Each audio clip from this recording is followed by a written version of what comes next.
Good afternoon, good afternoon. I am Almantas, a former professor, current VTuber, old man who loves old things. And I am with you today to be old. To be old. And I hope that you're all holding up all right. It feels like a lot to ask that anybody is having a good week. Uh, if you are one of the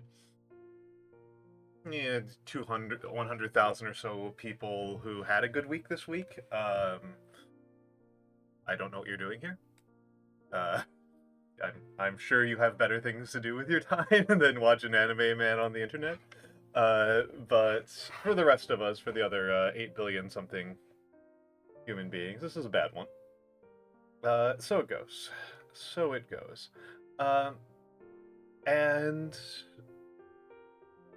at least I like streaming. At least I am happy to be streaming. At least I am happy to be here. I am not happy that you dingbats did not vote on what to do with this handcam stream.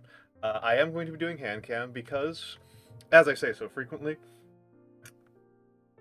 I can't just talk, right? I can't do one thing. I have to do two things. I have to be doing something with my hands in order to keep my brain moving. I am talking right now and I'm not really doing anything with my hands, so clearly there is an extent to which I'm a liar. But truthfully, it's harder for me to just talk than to talk and do other things. Uh that's kind of where I am. That's kind of my mentality on these sorts of things. Mm. And so, hmm, uh, let me just do a little stretch here and get myself kind of ready here. So I've been doing a lot of calligraphy lately, and that kind of makes me want to break things up. Even though I put it on there because some people really like my calligraphy, I'm certainly a better calligrapher than I am a painter, right? Like that's not. I don't think that's really in contest. I think it's fairly straightforward. That's and certainly better than I am at origami. I'm okay at origami. The origami is I'm getting better. I'm getting better, but the calligraphy is an art form I'm actually like toddler skilled at, uh, as opposed to baby skilled at. So, uh, that tends to be the one that I tend to focus on quite a bit more. Uh, and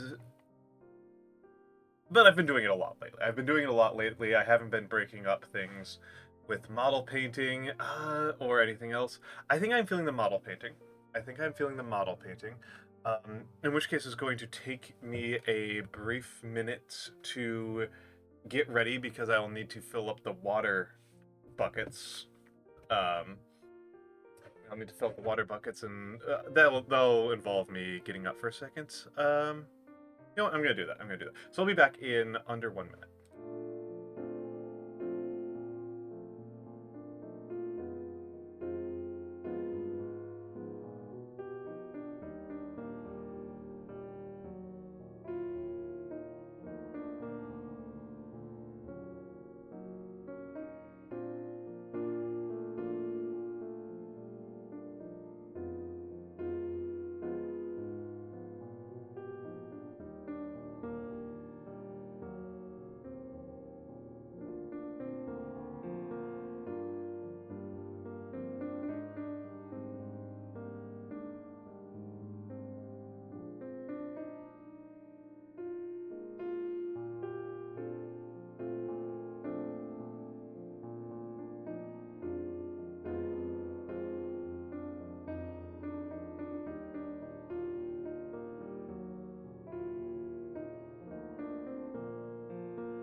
And I'm back, and I'm back, and I'm back. Yes, yes. Hello, Signore Mango.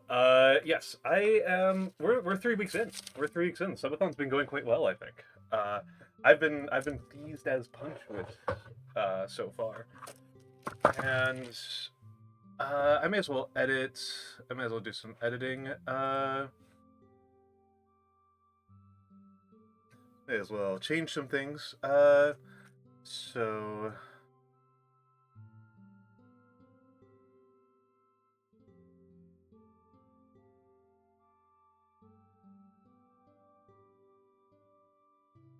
That's a good title, and then let's change this over to models. Minis and models. Hello, Emperor's Armpits. Hello, hello, hello. Grateful to see you, because I know that you're one of the people who I think is more happy to see me do this than others. So I'm going to... Okay, good, good. Got the right camera. Got the right camera. I'm always afraid that's going to activate my face cam. Hello, Spirit Shackle. Hello, hello, hello. There we go. Let's just adjust this around a little bit so you can see my desk. And you know what? I usually have it, I've been doing it at a pretty, it's a standard size. Standard size. I have kind of big hands, I guess. I don't think they're that big, but yeah, this is a Guardian. A standard size Guardian. Autofocus is going to have absolute hell today. Autofocus is going to have absolute hell today. So it goes. So it goes. I'll probably turn off autofocus sooner rather than later. But for the moment, I'm going to be doing a little bit of setup. So we've got my water. Yeah, nothing particularly little about it. I mean, in this world of Primaris Marines, I think most men are little. Like we're currently in the era where a standard Space Marine is kind of a little guy.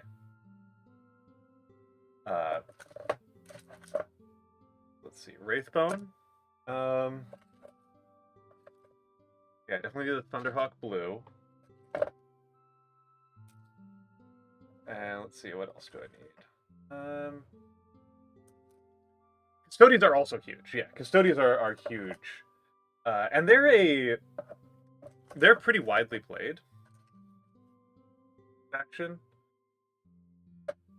They're one of the big factions this edition. So you see them a lot, right? So like I think now 28mm do come across as pretty small at this point. Is there any other colors I really need? I don't know if I really need any of these other colors. At this point, this is already quite a few colors, right? Yeah, let's get my little wet palette ready. This was at one point intended to be a sourdough container, but it turns out that you don't really want a sourdough container that's like big and wide. It just oxidizes way too dang fast. Let's see. You're my second biggest brush, I think. Let's get out my brushes that I want to use. Yeah, let's get out the 4.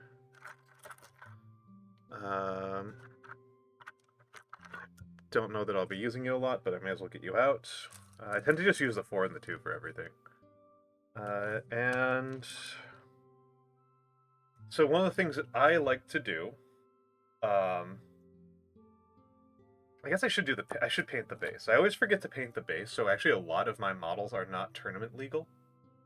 Quite a few of them are not tournament legal.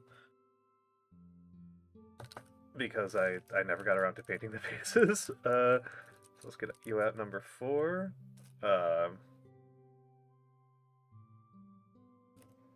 Yeah, but yeah, we're currently living in an era of big model, right? We're living in an era of big model.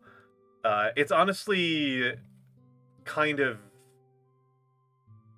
interesting, and I do wonder if we might not see I'm going to kill the autofocus, and hold on. This is probably about where I'm going to hold the model while I'm working.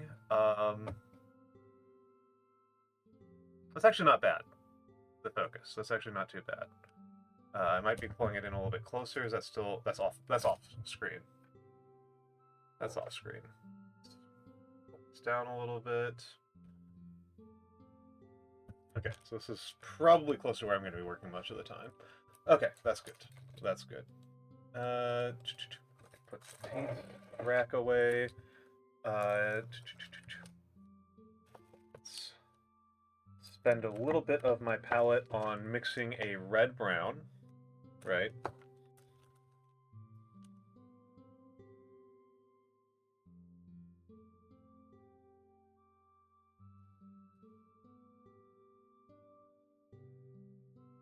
So that's 3 goops of red.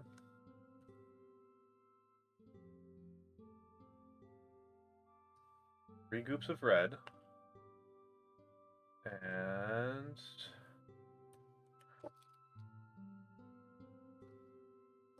it's 3 goops of red, and let's get the Mornfrang brown out here.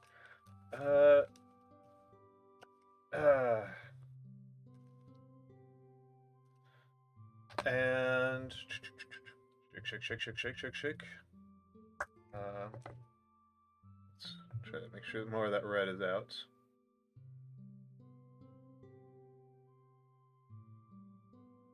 I don't know why that's always my technique for getting like the last little bits of water and paint out, but I keep on using the back of my hand for that. 1.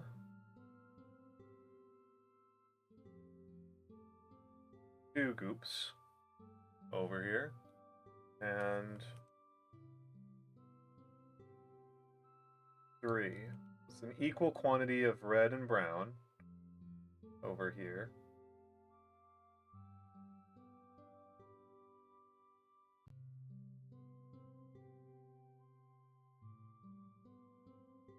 I'm trying to create like a cherry wood appearance, which I don't think this is getting particularly close to.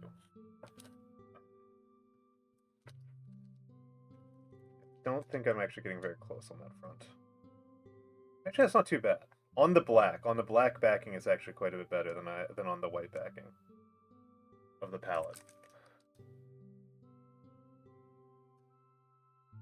Not the white backing of the palette. But yes.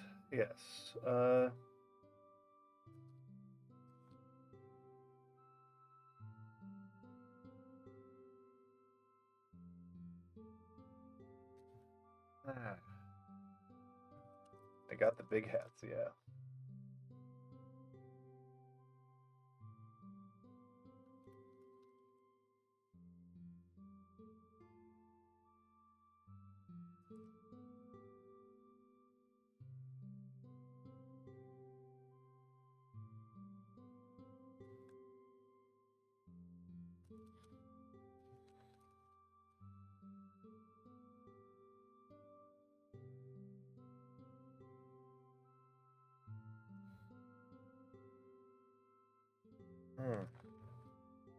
But yeah, I have generally been an Eldar fan for most of my time. I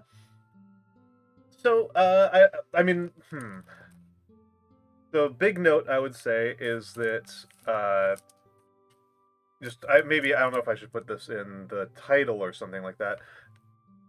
I am going to talk politics a bit today because if you want me to be totally cynical about it, a lot of people are doing the Twitch is where I am going to not talk about any big events, and so the election results are completely verboten.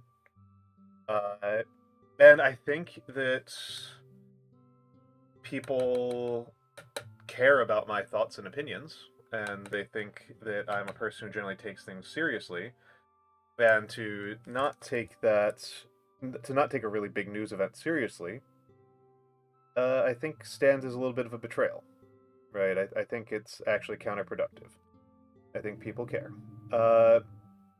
So just kind of a heads up on that one. We are not doing pure escapism today. Yeah. The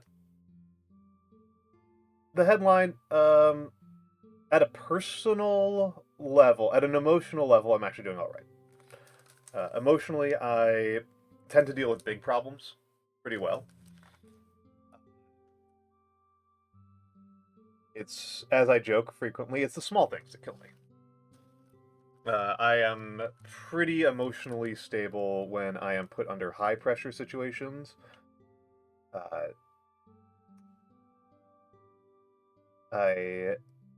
Not everything I've done in my life was done in safe or good environments, and I tended to deal with it pretty well. Meanwhile, restream changing my title after 10 seconds after I changed it back to what I wanted it to be, that really made me pretty mad. The small stuff that doesn't, it's when something small doesn't work the way I think it's supposed to that I really get cranky. Big things, though, kind of trigger my problem-solving brain. Really big problems trigger my problem-solving brain. And so, you know, to put it in completely blunt terms for anybody who's remotely confused about this, Donald Trump winning the presidency is very bad news for me, at a personal level. I think it's bad news for a lot of people at a personal level. I would say the vast majority of humans alive on this planet, it is bad news for. How bad remains to be seen, but unless he breaks every single one of his election promises, which he actually he actually did a fair number of his election promises last time. But unless he breaks literally every single one of his election promises, it's bad for all of us in varying degrees. It's possible. Yeah, it's possible. I like to put all of my suppositions about what's going to happen with pretty, to use the social science terminology here, high confidence intervals. You know, that's the nerd way of putting it. There is stuff I am more confident about and stuff that I am less confident about.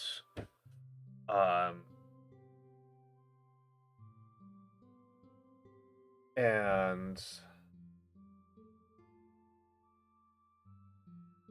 so, again, it depends quite a bit. And some of the things he's planning are very, very bad for me, right? I am absolutely shielded from a lot of the worst of it because I am white, male, and cis. All those stand as positives in my corner, right?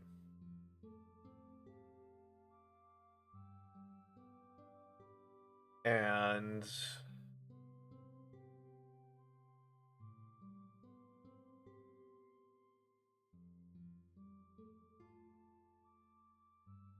they will mitigate the damage, right? They'll mitigate the damage.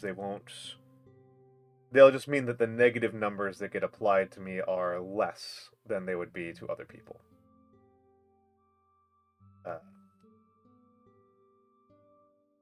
You know, and even then, you know, like people keep putting in those terms, but I think the worst affected group of people are going to be Ukrainians. And I don't think it really matters if you're a white male in Ukraine. I think this is going to be a very bad time. Hello, Hoomter. Hello, Hoomter. And hello, Gringotts. And hello, Gringotts.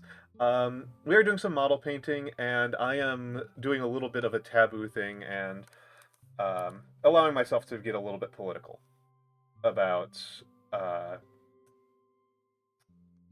what's going on in the world today. And it's kind of funny. I think that my model painting streams tend to be my most political streams. You know, I had Lux on here to talk about masculinity fetishes. You know, like a million years ago, during a painting stream. So that's You know, that's not unfamiliar, right? I've done that before. Uh, it's the 40K. It's the 40K. I mean, 40K was founded. Um, one of the founding things about 40K was a profound hatred of Margaret Thatcher. As a Pole living in Sweden, knowing several Ukrainians. Yes, Humter. And actually, Humter, you being Polish, I was thinking about this. I think my most swing for the fences prediction involves Poland. Involves Polish politics.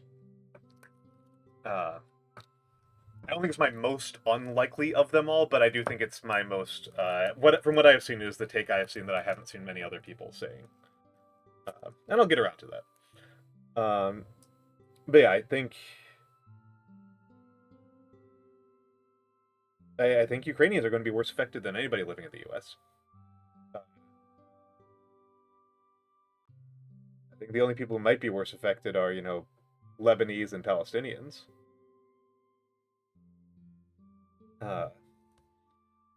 So,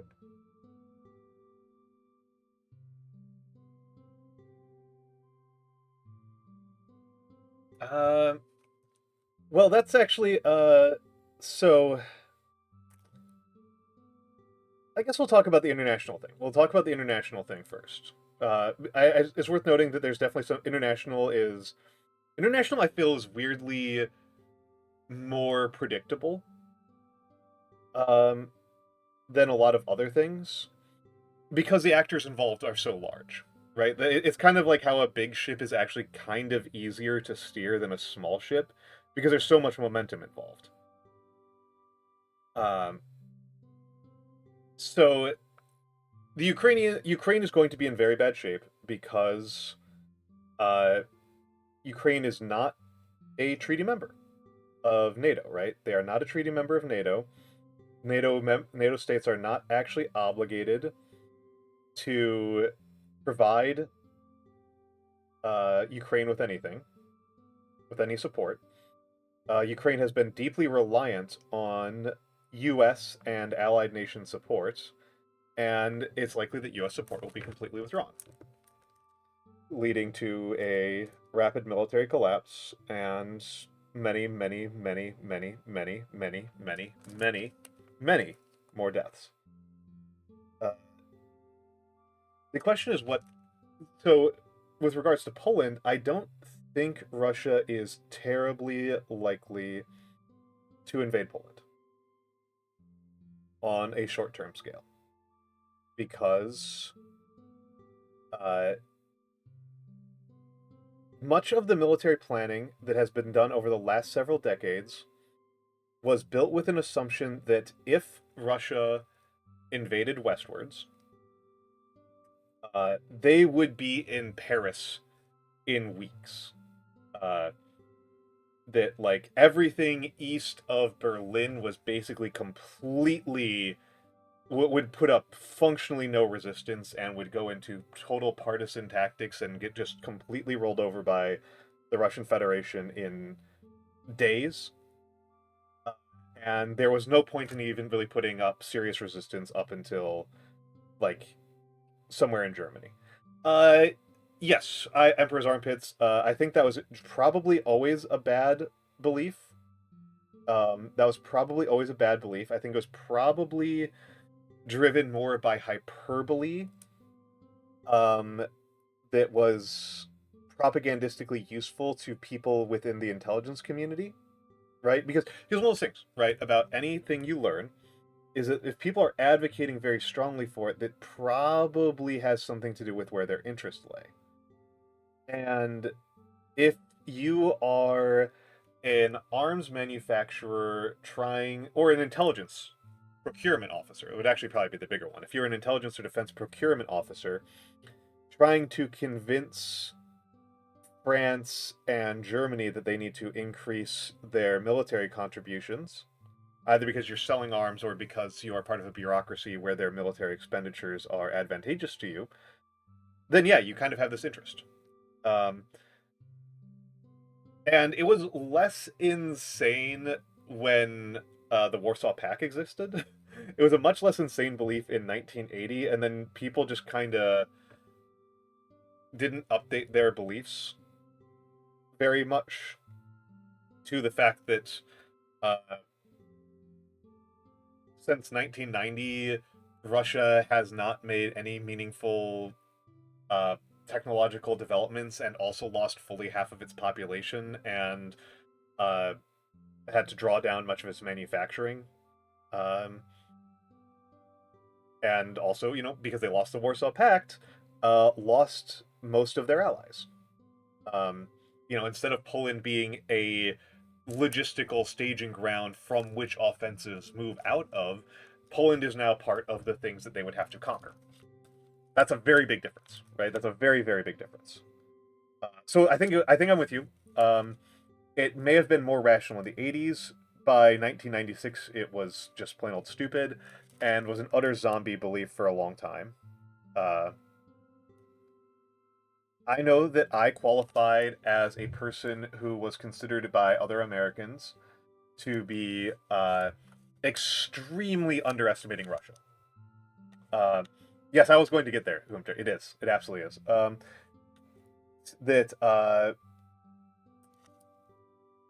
I was considered extremely optimistic about Ukraine because I believed that it would take more than 3 weeks for Kiev to fall to Russian forces. Kiev still hasn't fallen, so I thought it would take like months, and that was considered insane. People thought it would be like days to weeks. And it still hasn't fallen after years, so that I just point this out to illustrate how much Russia was overestimated. How much Russia was overestimated, and the second tier Europeans militaries were underrated.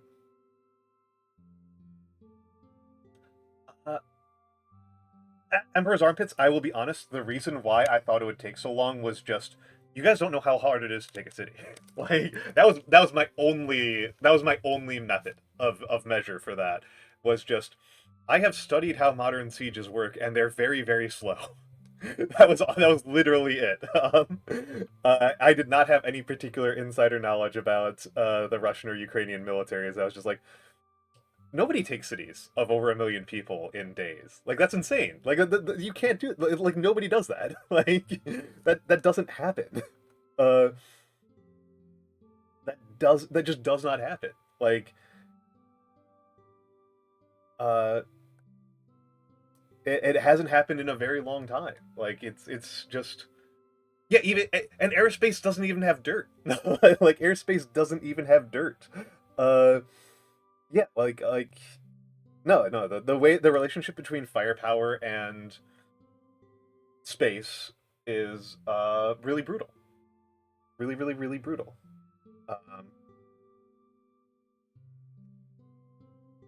And so, and again, like, a lot of this was built on overestimating massively what the Russian military was capable of. There's a lot of assumptions that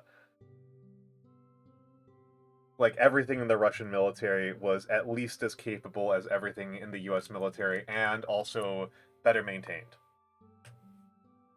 And also better maintained, and that the Russians were better trained than the US military. Which is, like, if you're trying to be super cautious, that's not a terrible theory. It just turned out to have been deeply wrong. Hello, Aspen. Hello, Aspen. Welcome in, welcome in, welcome in. Sorry that I can't give you the shout out right now, but Aspen's a lovely reading streamer, a lovely book streamer. Just kind of a fair warning to people coming in. I might want to put this as a, we are going to be talking politics today. Well, I mean, Hunter, the thing is like, just physics, right? This is like a physics thing, right? Just as a physics matter, leveling buildings takes a lot. And every shell you use for leveling a building is a shell that you're not using for a military engagement. And does the Russian military really have the amount of shells where they can use, I mean, to level Kiev to the extent that Israel has done to Gaza would take like more shells than they've used in the entire war so far. uh, Buildings are they just take forever to knock down, especially if you're doing it from a distance. Like controlled demolitions in areas that you already occupy is one thing. Like if you're knocking down if you're just doing demolitions in a city that you already like, if my mayor wants to knock down a decrepit building, that's one thing. But if you're trying to do it with artillery pieces, it's really expensive.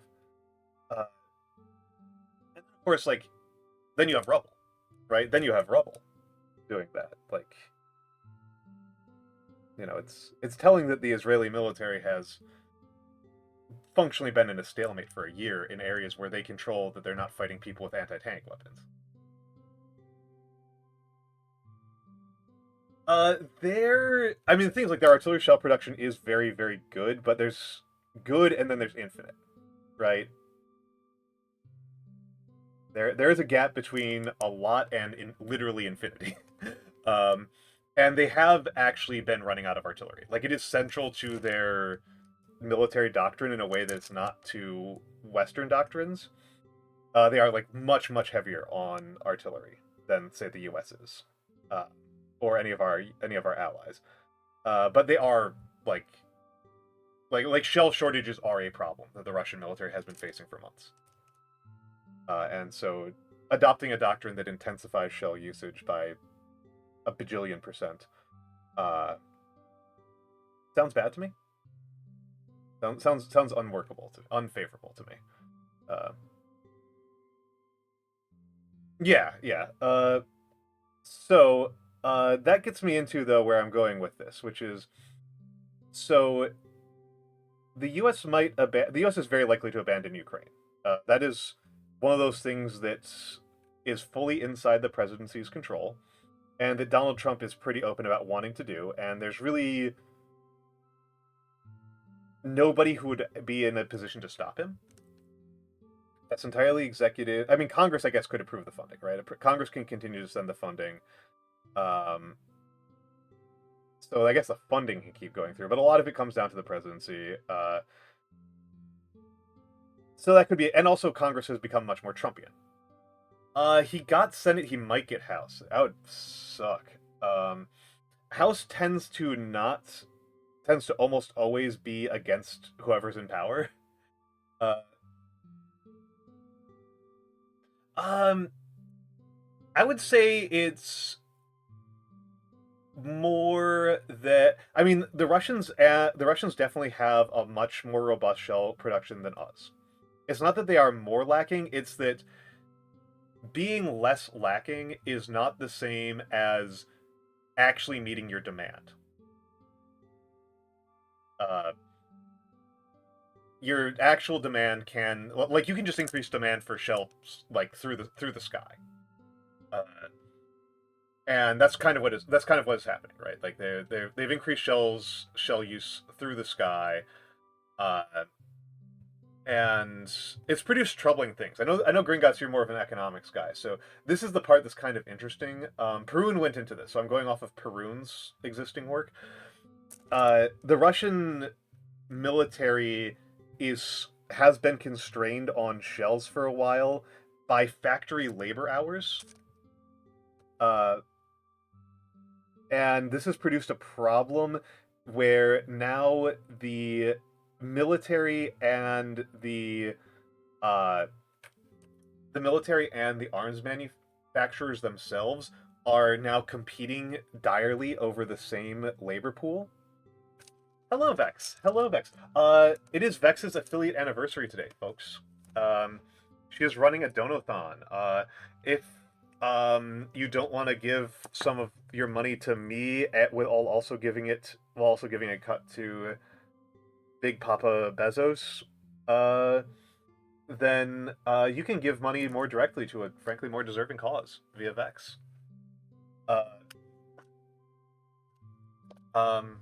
So that means I've got two reading streamers here. And Vex, heads up, we are talking a little bit about politics. We're currently on international issues. So I think it's pretty likely that we will not...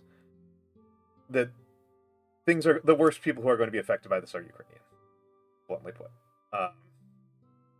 And Ukraine is going to lose American support. It's going to become a much more brutal and ruthless meat grinder.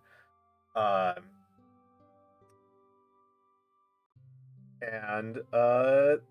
that's going to be very bad. It's going to be very bad to live in Ukraine. Or to have family who live in Ukraine. So that's note one. Where we get more complicated is what's going to happen with NATO.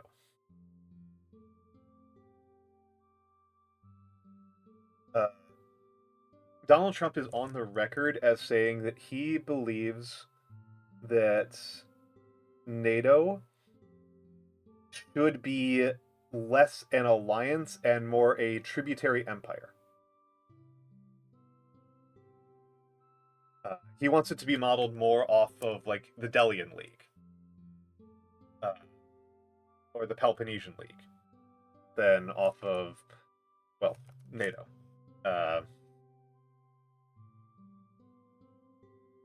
And because of a consideration that has been floated a few times is that he might try and he might try and basically boot out, say, Estonia in order to get concessions from Russia, right? He might try to get, he might be willing to do a bargain with Russia to give up, say, Estonia or Lithuania to get concessions. Now, here's the thing, right? Yeah, no, he almost certainly did. Yeah, I can't imagine Donald Trump talking about the Delian League, right? But anyway,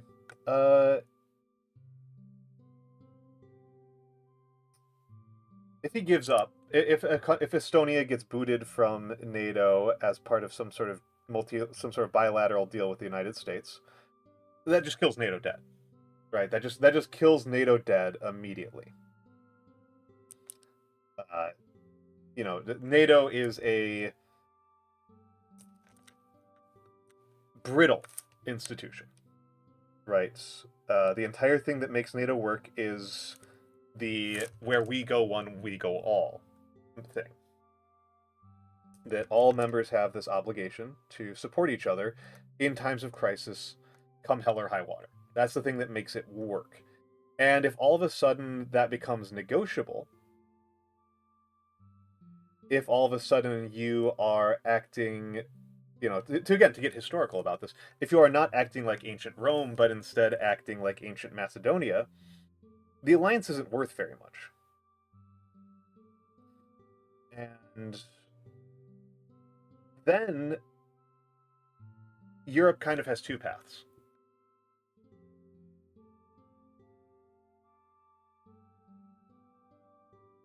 One path is total interstate anarchy.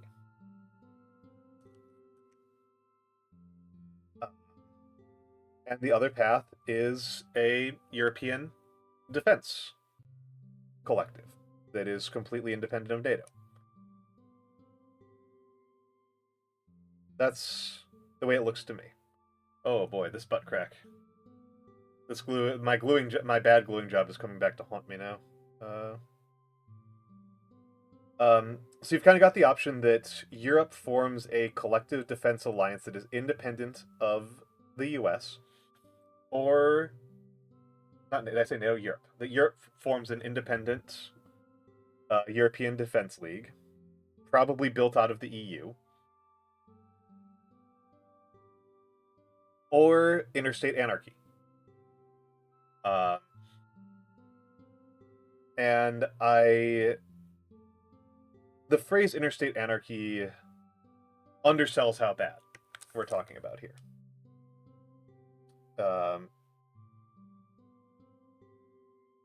Interstate anarchy would be so bad that it's hard to contemplate, and I haven't really wrapped my head around what that would actually look like. I really don't have a sensibility about what the return of 16th century diplomatic norms would mean. Thank you for the gift sub, Vex. Oh my goodness. Oh my goodness. Thank you. Thank you. Thank you.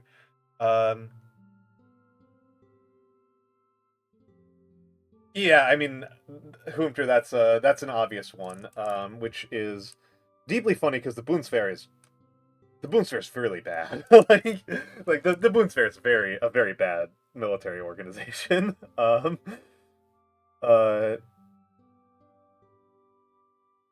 do not think they could take France. I don't even think it would be close. Yeah, absolutely, absolutely. Got to get the tanks. Got to get the tanks. So let's say we do get an EU defense alliance. This is one that I've thought about a little bit more, and this is where I've got the more interesting take. So we've got an EU defense alliance.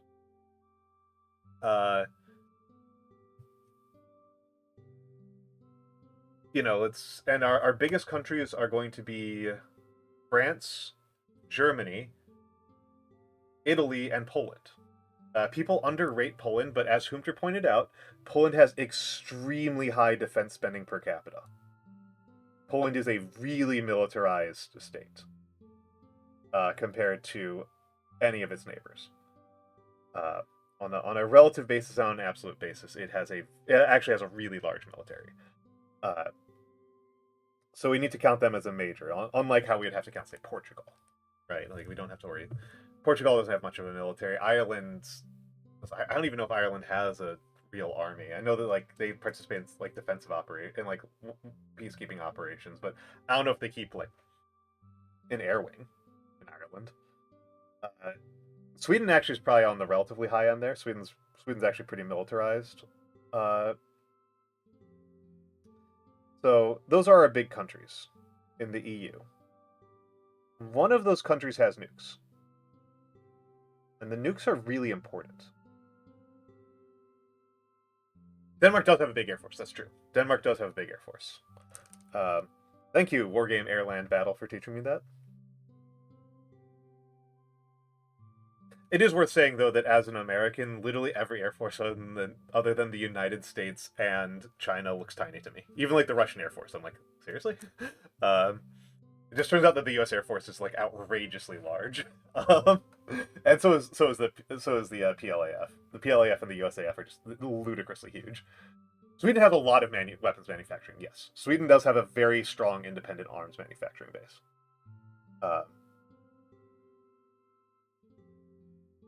But, like, I'm just saying, like, we can kind of round down our Switzerlands, our Austrias, our Polands, our Liechtensteins, etc. For the purposes of this next question, right? Here's the big question. You have an alliance of states that are where France is not the biggest country, right? France does not have the kind of oversized weight in that alliance that the US has in NATO. But they're the only ones with nukes. So to me, it looks like if you are in this alliance, if you are any member of this alliance, other than France, you have an interest in getting another country nuclear armed.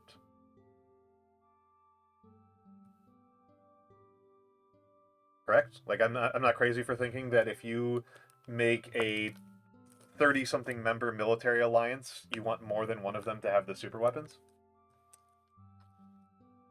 Just for internal stability purposes? So who's going to be number 2? Who gets to be the new member of the nuclear club? You could go with the biggest country. But there's a reason why you're not going to go with the biggest country, because the biggest country in this case is fucking Germany. It's fucking Germany, and I think everybody doesn't want Germany to have nukes for a lot of reasons. Not least of which being that Germany actually has less nuclear capability and civilian power on the civilian side than almost any other country in Europe. Right? Like, they're famously anti-nuclear and incompetent at it. And then on top of that, they're fucking Germany. like,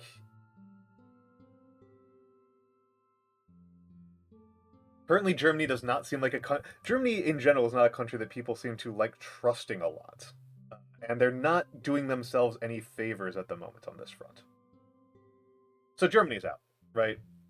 So your other big countries left are Sweden, Poland, and Italy. Italy's number is going to be number 3 on economic size, right? And which one of these countries is investing 5% of its GDP into military issues and is incredibly enthusiastic and gung-ho about European defense? Oh my god, Hungary. That's a goofball option. I'd say that I'd say the dark horse options are Sweden and Lithuania. Yeah, yeah. I would say that those are the dark horse options, but I think Poland's the most obvious option. I think there's a decent chance we'll see nuclear Poland. Poland's heavily militarized. It doesn't have bad scientists. Good history with physics.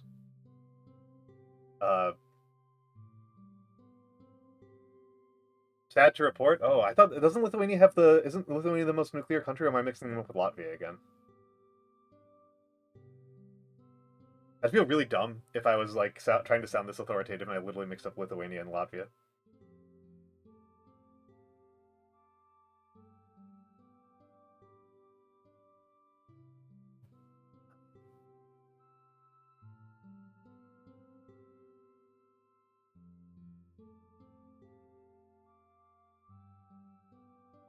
But yeah, I think it's actually Poland is the most likely. I think that we are going to see nuclear proliferation if we see NATO fall apart. And Poland feels like the most obvious one. Oh, they closed their last reactor this year. Brutal. Brutal. Guess that green transition is really on hold.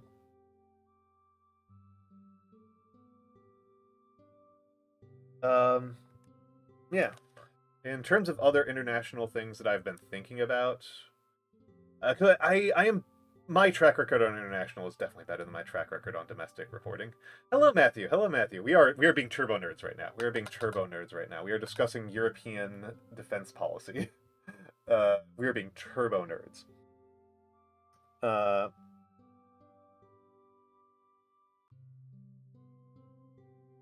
This is one thing that I need to look into, but I only saw headlines about this, so I don't actually know what's going on.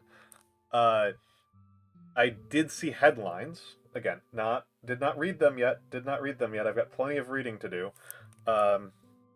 North Korea is deploying. So that's extraordinarily bad. That is outrageously bad news. Dying in battle against Chaos Warriors? Oh boy. Oh boy. I, of course, am in the eye of the storm, so I will just get taken out back behind a shed and beaten to death.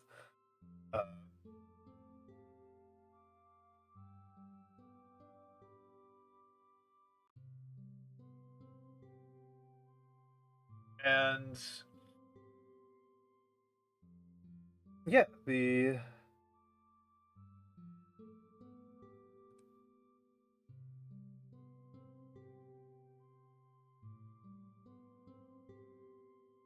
feeling pretty. So the South Korea might be in for a hell of a time because it does. I did see headlines that North Korea had been doing some very aggressive deployments. That's actually quite possible, Matthew. Yeah.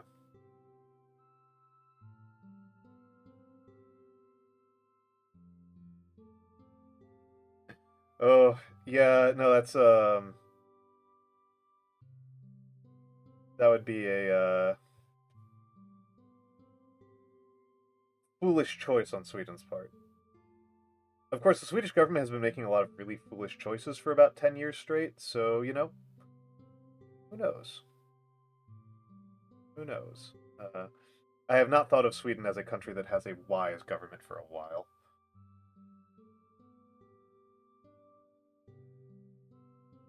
Like coasting off of some decisions that they made back in the 60s that were pretty good.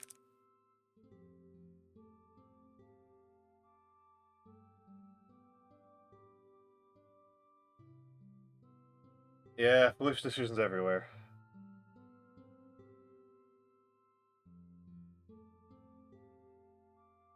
Foolish decisions everywhere.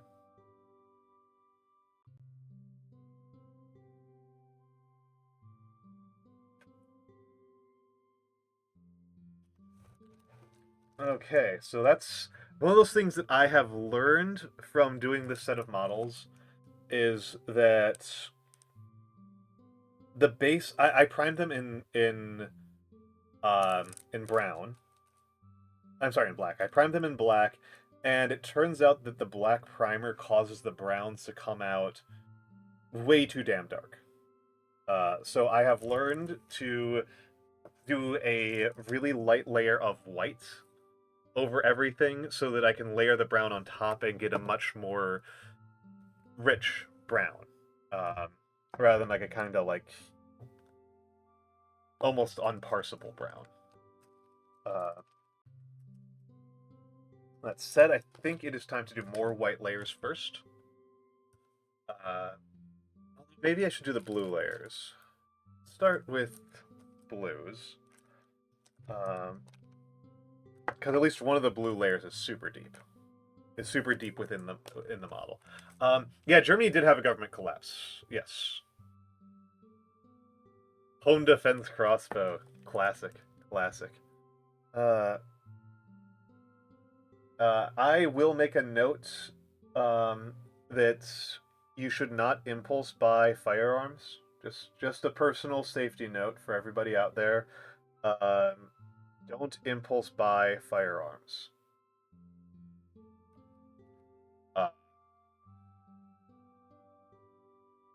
I should have gotten white primer in the first place. I should have gotten white primer in the first place, Emperor's Armpits. And the next models I do, if I continue to do more Eldar, I will definitely get white. I'll definitely get some white primer. I also did it spray primer when, like, it's actually way harder to... I live in an area where it's actually way harder to spray paint than it is to, like, paint on. Like, I can't even spray paint most days of the week. Like, I have to plan it out like a week in advance. Yeah, murky can work. It's just not what I was going for.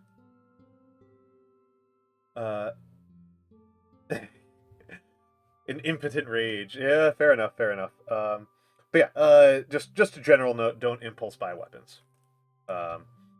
Especially if you're an American and you can buy like serious firearms.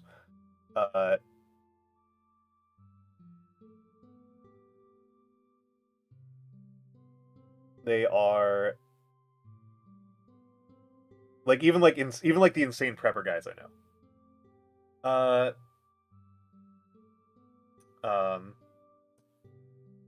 I do have a backyard, Matthew, but I can't even get into it every day, and also it's super windy around here. Like unless the weather has to be like really good. I mean, a non-impulsive, yeah. Gringotts and I know what your deal is, Gringotts. Yeah, yeah. Like, non-impulse buy, whatever. Like, you know, take your gun safety seriously. Take your gun safety seriously. Do your research well before you do it. Get trained before you do it. And if you are prone to lots of mood swings, I might recommend just not having them anyway. Hello, Nitinyan. Hello, hello, hello. But yeah, if you have a pretty swingy mood, which is a lot of the people who are thinking about impulse buying a weapon this last week, please don't. Please don't. Guns make a few situations better and a lot of situations much worse. So...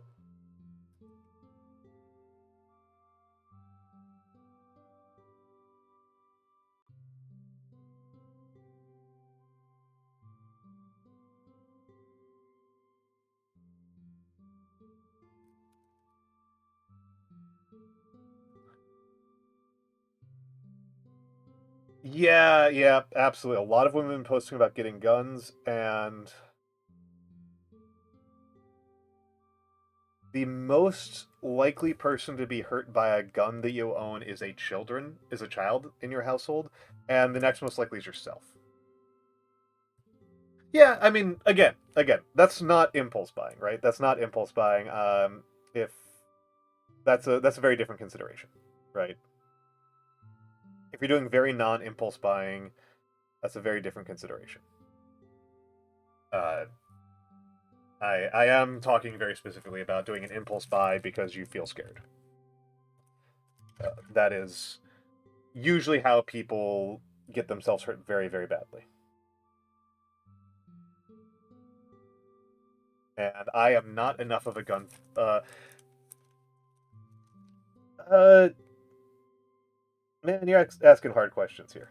I'm guessing I'm gonna go out on a limb and say that if you're calm and you take more than a week to think about it, uh,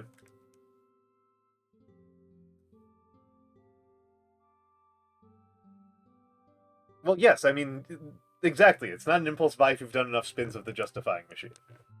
If you're exercising patience and justification and you take your time on it, uh, that's not an impulse buy. Uh, if you're really really upset and you go out today and you buy something, that's an impulse buy. If you're going to impulse buy things, impulse buy like a nice potted plant, right?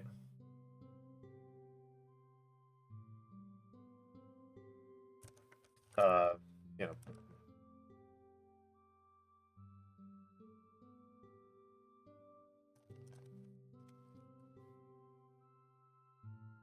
and frankly, for the kind of concerns that I think we have to worry about in the next couple of years, actually, I think that they're largely not that different from the kind of concerns you have to worry about most years. I am painting an Eldar Guardian, and this is one of my favorites that I assembled because I assembled this guy to hold the grenade and not be carrying any other weapons. This guy went to war and he forgot everything other than his grenade. So I like this guy a lot. I made a matching model that is carrying um, two weapons that I haven't painted yet. So here's the one who's confused and looking for the guy who forgot his shuriken catapult. Yeah, he left it at the barracks. No, here's the guy with the two shuriken catapults right here. That's looking for him. We got the one who's really excited and the one who's like, where the fuck is this guy? Where the fuck is my buddy? So yeah, I did do that. I thought it was fun. I thought it was fun and cute. And Matthew, I think Saga is wonderful. I think Saga is wonderful and beautiful. I think it rules to hell and back. I love Saga. Jeff, you forgot your rifle again. Exactly. Exactly. You understand my vision, Hoopter. You understand my vision here. I thought it was funny. I thought it was a funny thing to do. Yeah. They don't come assembled.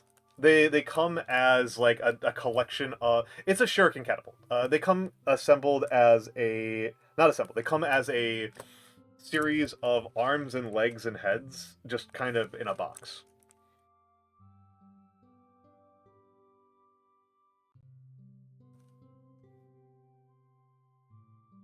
Might not have diluted this enough.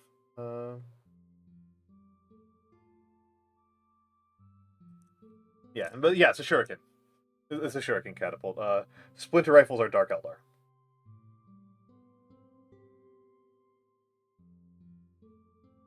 Who I think are fine. I think Dark Eldar are fine. They are not at all the most interesting army to me, but they're not the least interesting army to me either.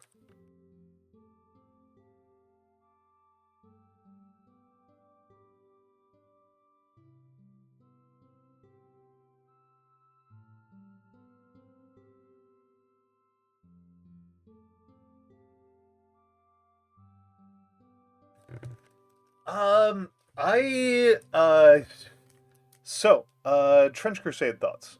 Biggest thought, holy shit, they raised a lot of money. That's my biggest thought. Holy shit.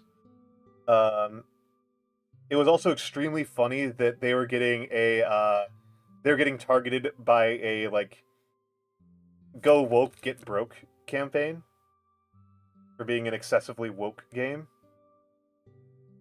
And then they made, like, more money than God. To put this in the context of people who aren't who might not know what the hell we're talking about, Trench Crusade is a beta testing currently tabletop war game. It's dumber than you think, Emperor's Armpits. It's actually dumber than you think. Is a upcoming tabletop war game that did a Kickstarter recently, and the Kickstarter target was 66,666. That is correct, Matthew. 66,666. And hello, Mora. Hello, Mora. So $66,000, right? That was their goal. Was about $70,000. Within 12, I think it was 12 hours was when they hit the $600,000 mark, and like almost about 30 hours was when I checked them. Then 30 hours, they're at like 1.3 million. Out of, again, 60,000, 70,000, right? So to call it a successful Kickstarter is a comical understatement. Because I can. If you want me to write something, I'll do it, Mura. I have my calligraphy supplies and my paper. I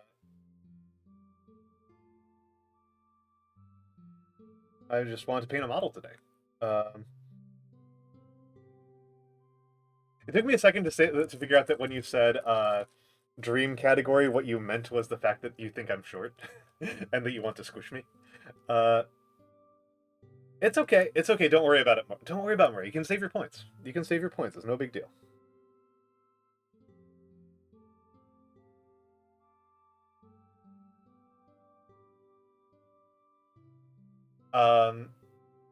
You can save your points. I'll be around. You don't need to stress. Roski. Listen, I'm just predicting. That's... From the Trench Crusade alternate history, like, in particular. Yeah, get fucking short. I did. Thank you, Matthew, for the 100 bits. I think that might now... I'm pretty confident we now have enough bits to add an additional sub. I'll have to do the math afterwards.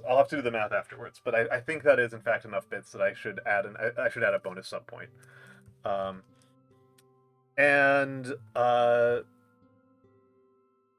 the... what was I going to say?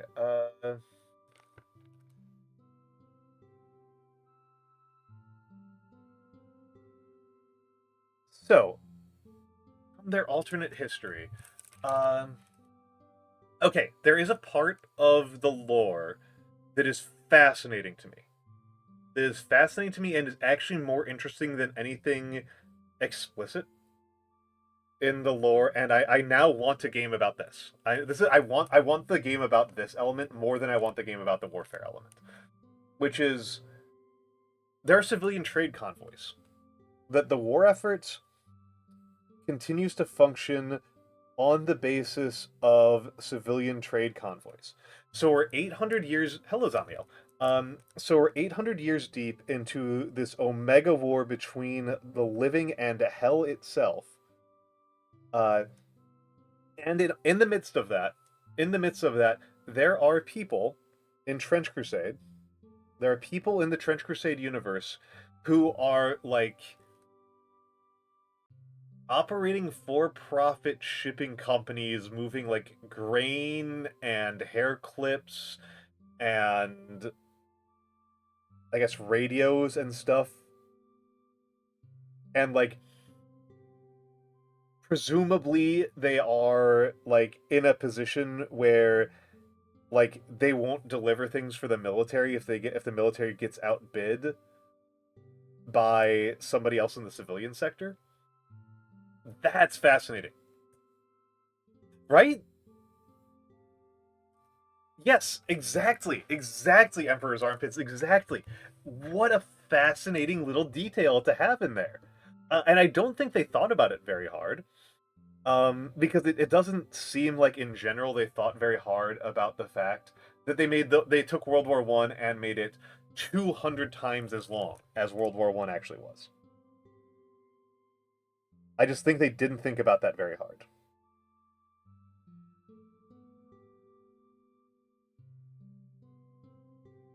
Uh, because we live in the post Chris Metzen world where just always adding more numbers. Uh, Trench Crusade. Trench Crusade is a beta testing currently. Thank you, Matthew. Thank you, Matthew. Um, yeah, yeah. It's a World War One tabletop game that Matthew is very enthusiastic about. Um, that recently had a very successful Kickstarter, if you look at it. But that Kickstarter kind of is all of the real information, right? That's pretty much everything. Uh, Pretty much everything is there. There might be some more on their Discord server, but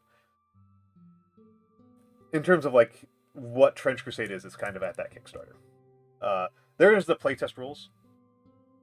Uh, yeah. Basically, World War One has been 800 years, and also instead of it being like fought over abstract colonialism and honor and treaties and stuff, it is being fought between the like literal forces of Satan and life itself. Uh,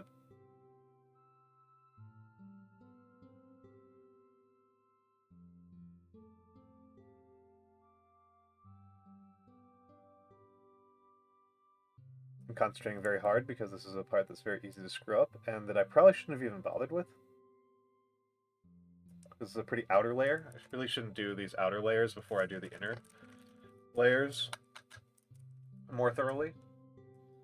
Okay, so now it is time for the Wraithbone. Big underlayer. The big underlayer. Oh, no, the Wraithbone needs to be shaken a lot more than that. Let's make sure that cap is on nice and robust. Um, but yeah, I am very much in the habit of reading lots of wargame rules and then not ever playing them. I'm really bad about this. And Trench Crusade is on that list. Trench Crusade is on the list of wargames that I have read a bunch, and I don't know if or when I would ever play it. I definitely have opinions about which factions I find more and less compelling. Uh, I only read the 1.4 rules. I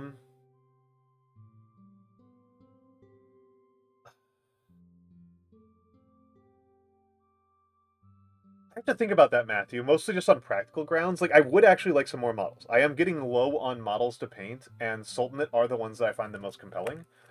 Um, but also, I don't know if that's, like, remotely practical. Like, you'd be shipping from, like, Sweden. Like, I don't know if that helps. I don't know if that helps at all.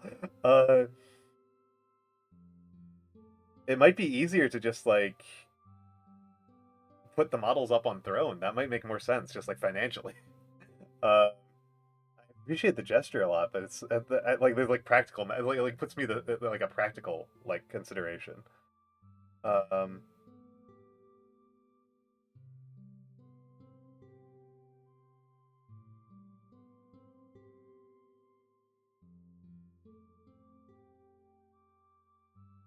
the abs painted up.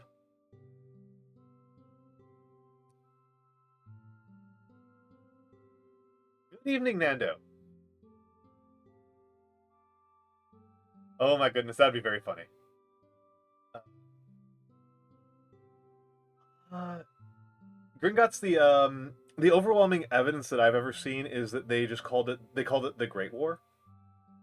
Uh, I don't really think anybody was particularly calling it World War One until well into World War Two.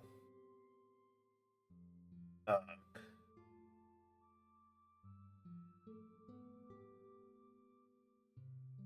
There were some people who were calling it other stuff, but I think it was mostly like more polite terms. You know, or more poetic terms, I should say. Oh shit, we're doing world wars now. Well, and there's an argument actually that goes around history circles all the time that the 7 Years' War should be called World War One.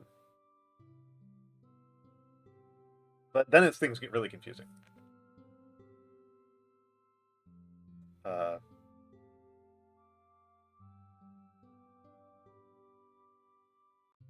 I think there's actually good arguments. Some Romans are messing. That's actually really funny, Nando. That's really a funny one.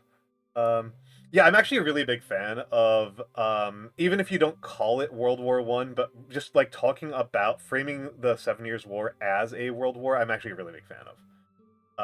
Many of the earliest conflicts in the 7 Years' War were fought in North America, including like there were battles that like we now consider part of the 7 Years' War that happened before any of the formal declaration of hostility, entirely between Native Americans. World War -4, that'd be good. Okay, Gringotts, you're cooking. Gringotts, you're cooking. You're cooking. You're cooking here, Gringotts. The question then becomes, like, what do we do about, like, the Battle of Talus? Like, should the Battle of Talus be part of a world war? That's, like, one of the more complicated ones, if you ask me. But yeah, like, some of the first battles in the 7 Years' War were fought in Michigan and Ohio. As proxy conflicts between England and France, between their Native American allies. What was World War Zero? Maybe we could be assholes and do it the way that we handle AD versus BC, and there's just no zero.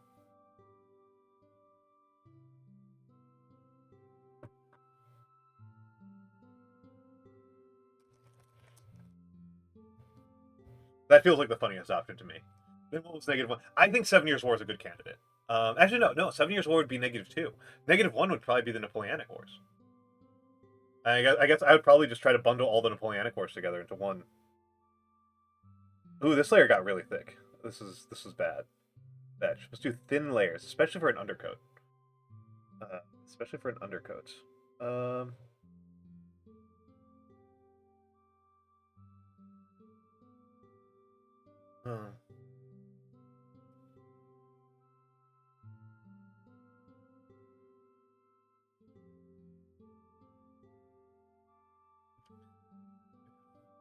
just gonna take a brief step back to the serious stuff we were talking about before, but yeah, if we get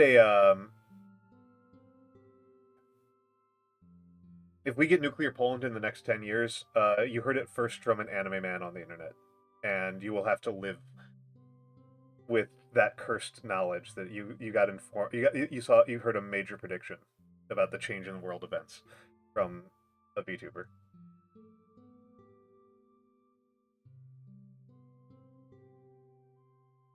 I always think it's really funny when somebody gets cursed with, like, they learn something from a really cringe source.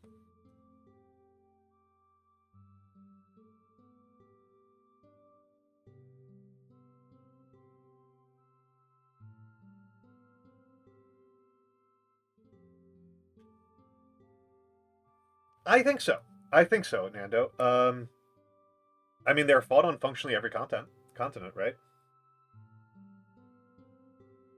I think there's also not a bad case for the American Revolution. It's just by itself being a world war. I think that's a more questionable one, but I don't think it's a bad case. I think once a war's fought on, I think once you have battles on 3 continents, like you really need to consider it. You need to take it pretty seriously.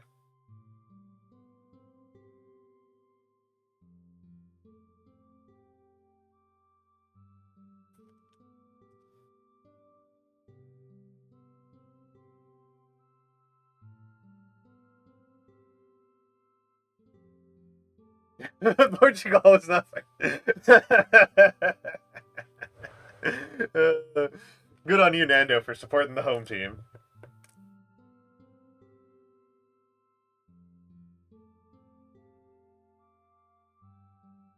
Also, wait, hold on. Wait, didn't Portugal participate in the Napoleonic Wars? Hold on. Like, even if they weren't a belligerent, didn't they provide basing for the British during the Peninsular Campaign?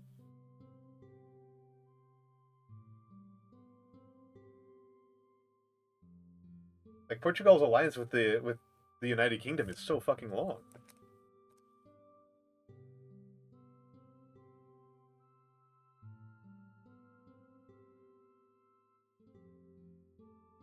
Oh, the American Revolution. Okay. I was like, wait, what? Um, I guess. I mean, I don't know. I don't feel like it's a matter of which countries participated. I feel like the more important factor is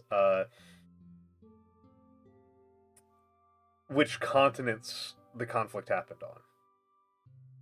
That to me is the important question.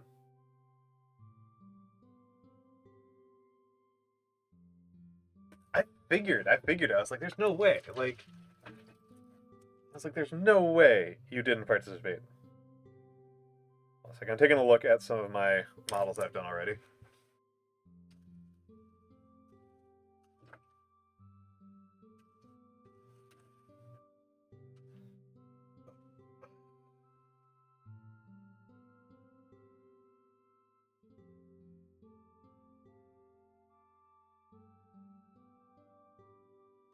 Okay.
Yeah, alright.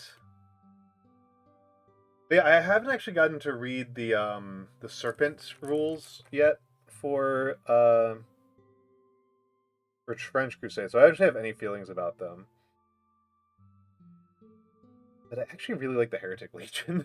They're actually my second favorite. After the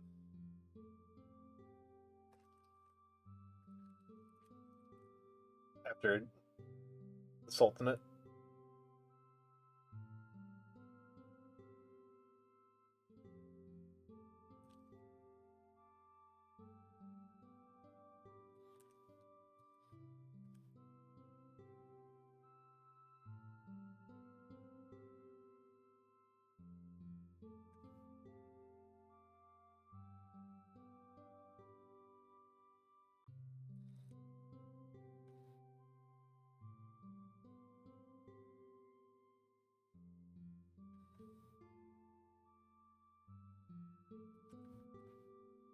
I think the Heretic Legion's really cool, to be honest. Also, I think it's really goofy that the Heretic Legion is the only one with artillery.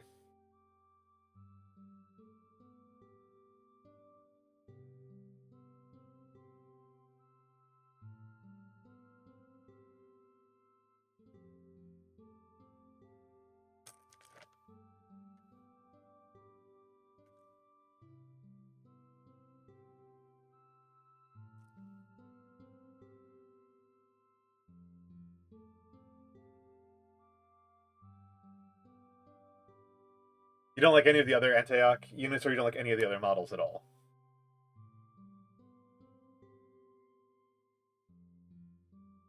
Yeah, let's... They're here.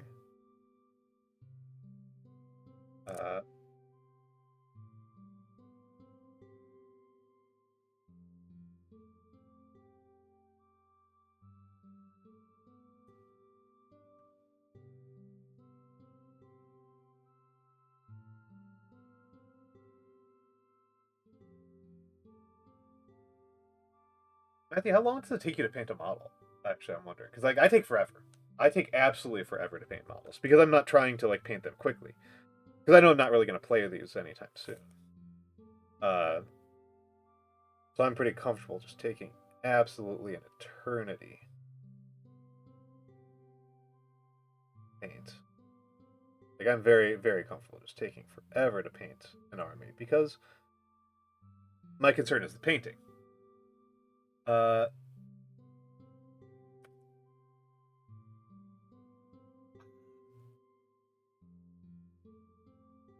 they're so done in a night. That's crazy. That's crazy. I bought this box of like 12 models in like April. I do like one model a stream and I don't even stream painting models every week. Like I am so slow. And I'm not going to apologize for it. There is speed painting. Yes, there is. There's speed painting techniques, but there is also like competitive speed painting, and Halbernacht has done speed painting. Like has been like competition speed painting on his stream. Like he's gotten collabs together of people, and they all start with a model, and they see how far they get in like 4 hours.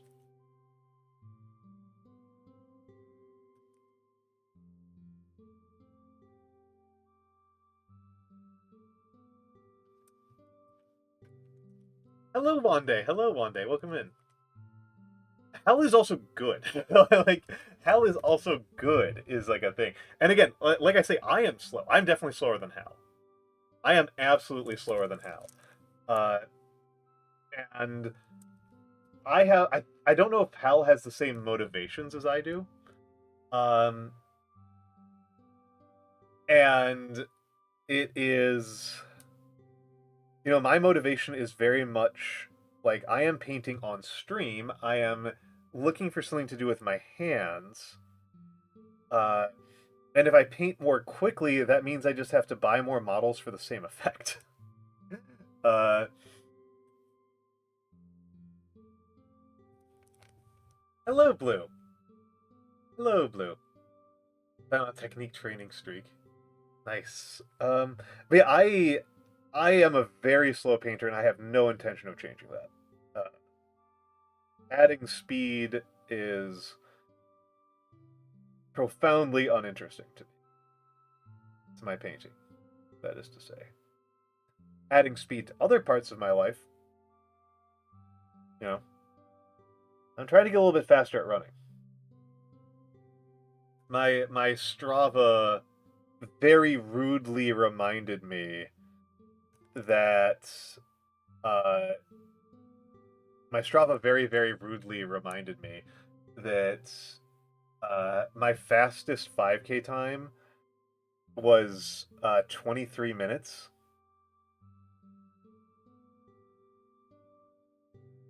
Like, oh, bastards.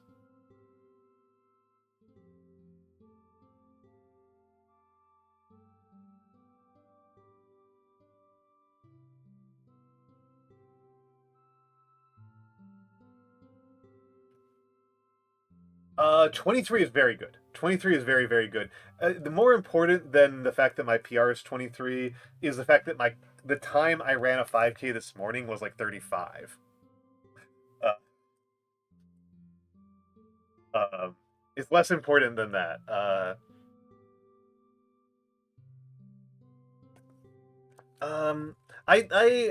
I would like to spend some time with Hal. I would like to spend some time with Hal. I'm in his chat fairly frequently, and we talk about TTRPGs.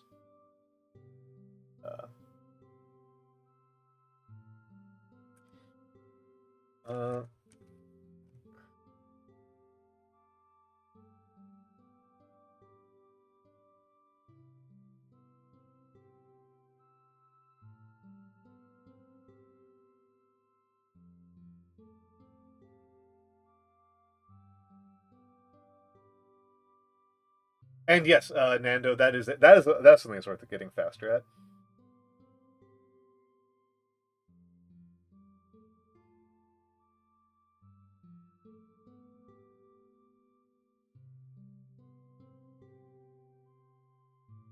Oh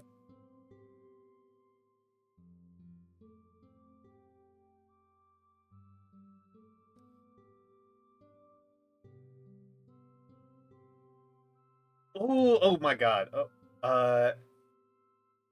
Okay, Viking Saga is really appealing to me.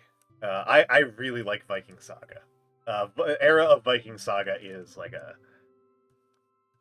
that might be my favorite wargame rules is Viking Saga. Um, Infinity, I really have a lot of affection for. Infinity, I really have a ton of affection for.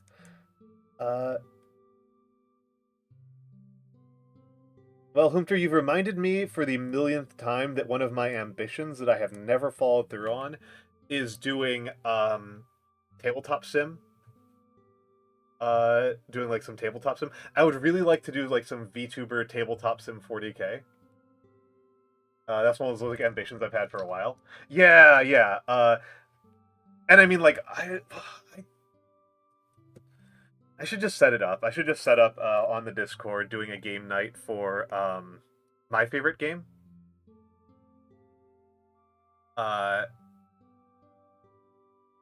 My favorite game, which is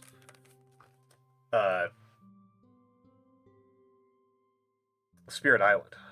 Fucking love Spirit Island. I haven't played it in a long time.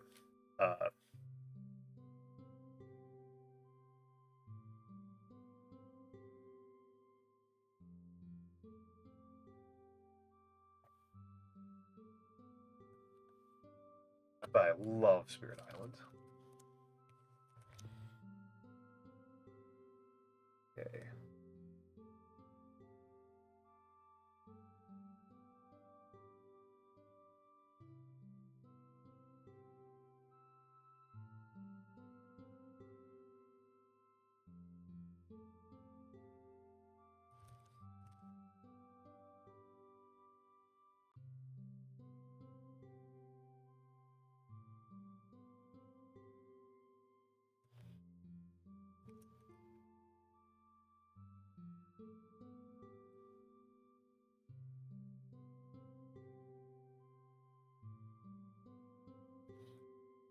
40K would be a big one.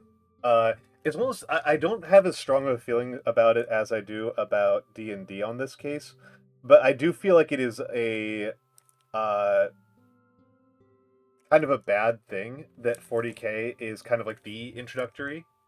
Oh, right. All right, Nando, have a good night. Have a good night.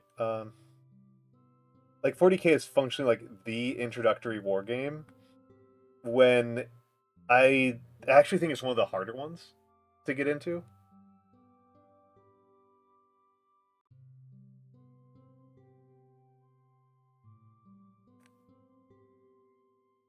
It's not as bad as yeah, you can't it's very hostile to pick up and play, right?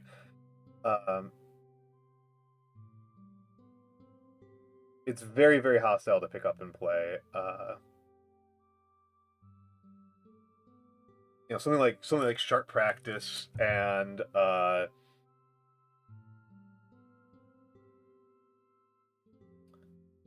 or Saga. Again, I love Saga. Yeah, I was about to, yeah, Hunter, you're in Sweden. There's a lot of war gamers there.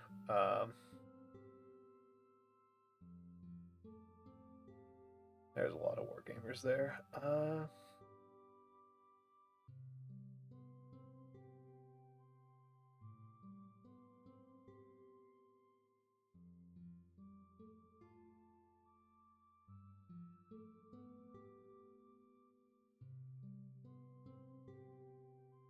Yeah, this model only starts to look like anything real when I start adding ground to it.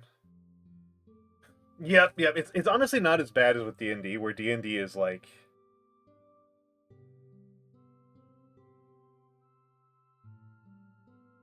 I don't know if D&D is the actual absolute worst TTRPG to learn TTRPGs off of, but it is. I have to think really hard. Like I have to think like really hard if there's a harder one. If there's like a more new player unfriendly one. Like, I guess there's, like, eclipse phase. I should only be shrunk for 10 minutes, so it should be 2 more minutes. I don't actually know about that. I don't actually know about that. For one thing, a million other... Actually, no, I would actually say D&D only seems intuitive setting-wise because people ignore, like, a huge percentage of the setting.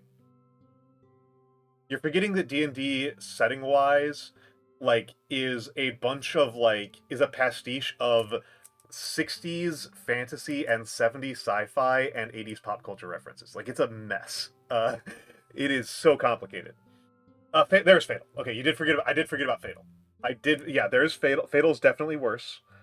I think Besm is worse. Eclipse Phase is probably worse. I can think of a couple. I've played worse ones. I can think of a couple worse ones. Wild Side, which is like nobody knows Wild Side. I only know Wild Side because a friend of mine in college was determined to figure out a way to make like Kit Bash Wild Side into a playable game. Eclipse Phase has a crazy setting. I will give it a crazy setting. Mark. I will give it credit for having an insane setting. I don't know if I'd call it a good or neat setting. It is a very messy setting, and that's interesting. I think like the coolest, I think the best RPG setting in terms of like accomplishing goals and being like easy to hook people with is Blades. I'm not hating on the Octopus Janitors. I'm hating on the like Jovian nationalists. The Octopus Janitors are probably the cool parts. Maximum possibly no circumference. Good lord. Good lord. See, this is this is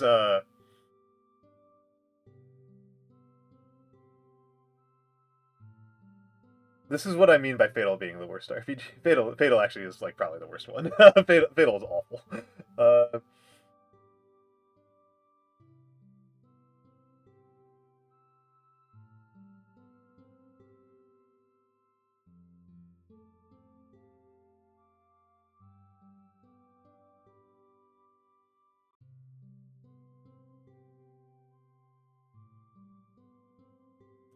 Yep. Yep, that's Fatal, baby.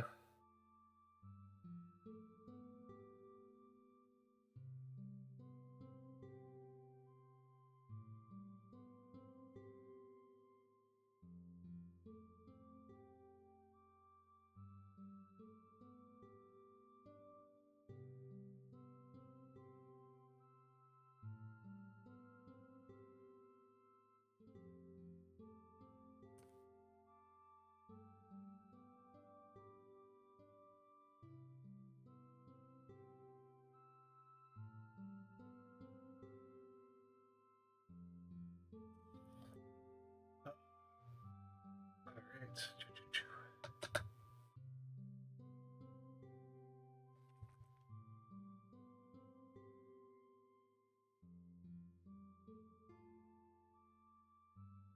Lint. There we go. Uh.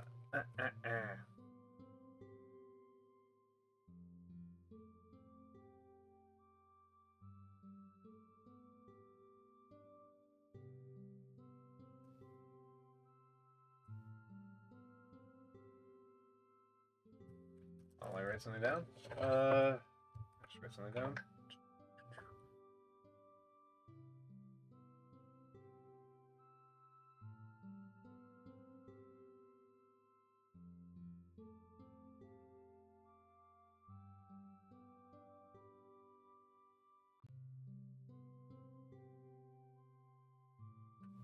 Okay, there we go.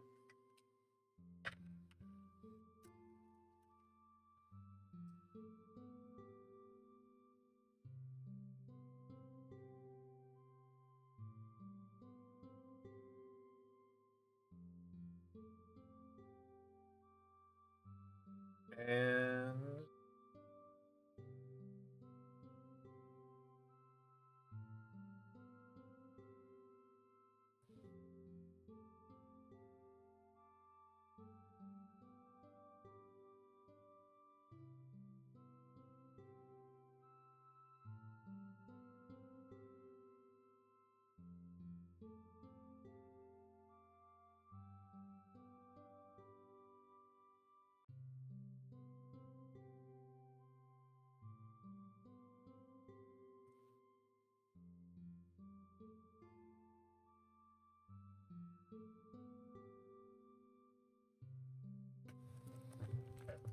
This is actually kind of the part that I like the most, which is getting really close in and getting the little edges.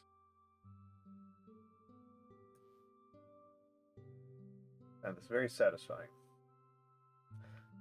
So it does make me feel like I might need different glasses than what I currently have.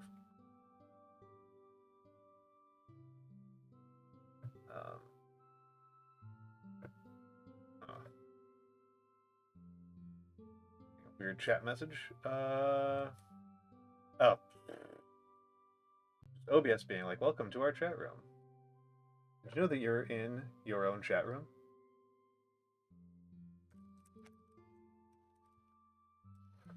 I keep on thinking about that tweet from a million years ago that's like, well, the bank emails, you get a message from your bank and it's like, you have critical information in your email.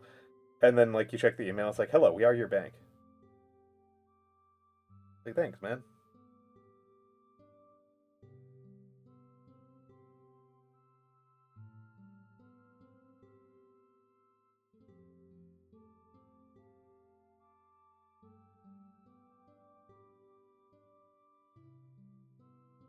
Didn't know that you were my bank.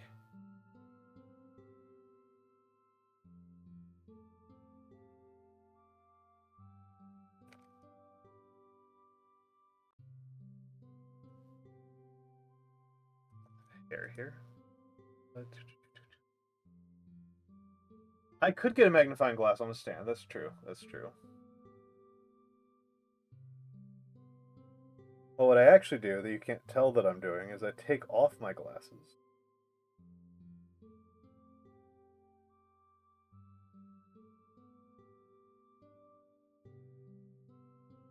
Because my close-in vision is fine.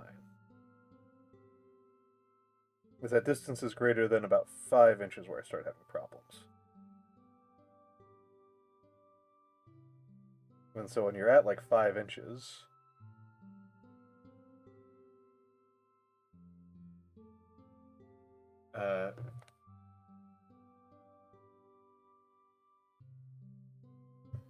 yeah, exactly. You don't really have a choice about it.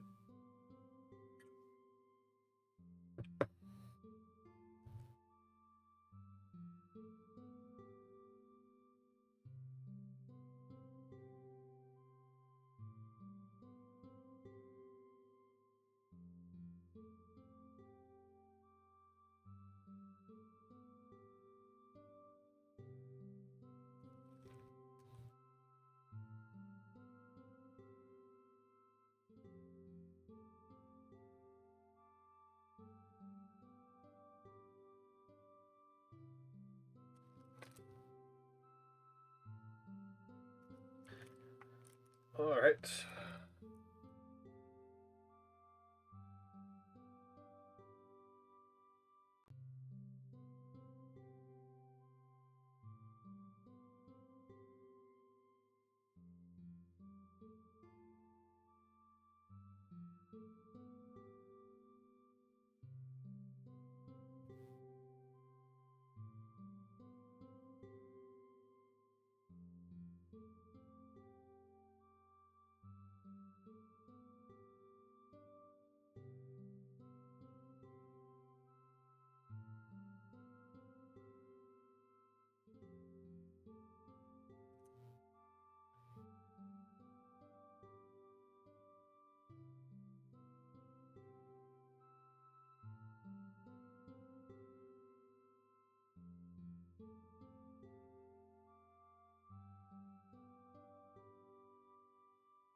And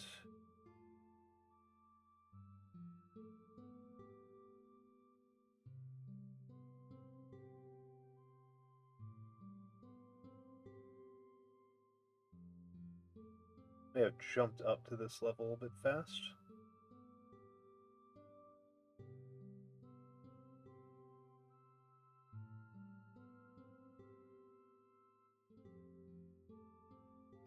Interesting. It's kind of wet. That for some reason that's kind of like wet seeming, not like sticking.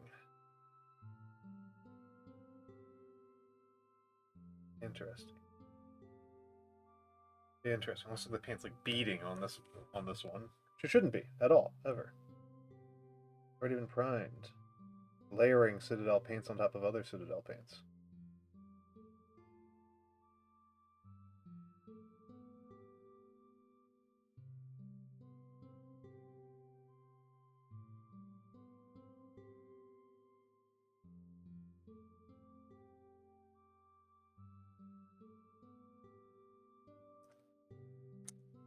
Alrighty.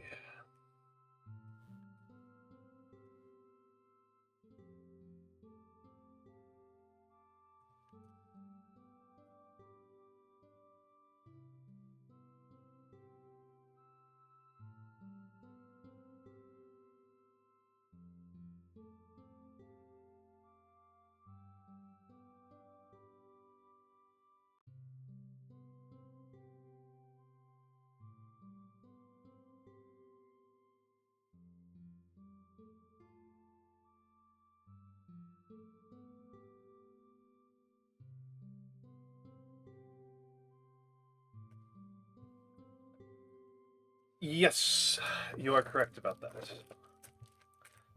You are correct about that. Oh, I'm just painting for painting. And yeah, I'm not big into that. I should have gotten Citadel paints, but I already got Citadel paint, so I don't know. I already got them.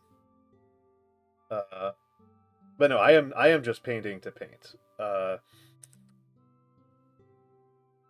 am enjoying the painting experience. Have a good night, Emperor's Armpits. Have a good night.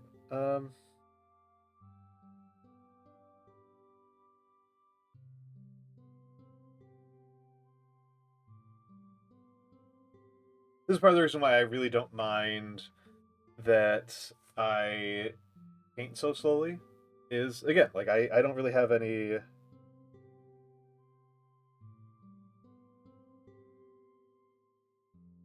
If I'm going to play 40K, I'm going to play it over Tabletop Sim.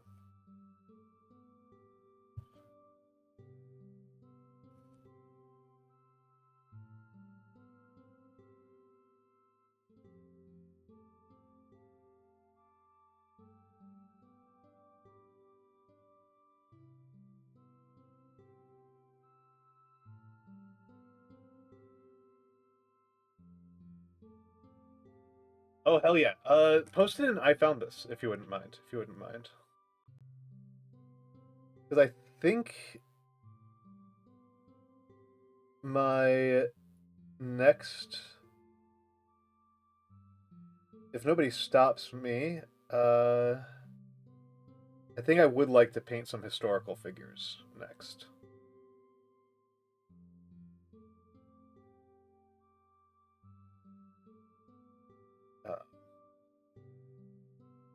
Rather than more Warhammers.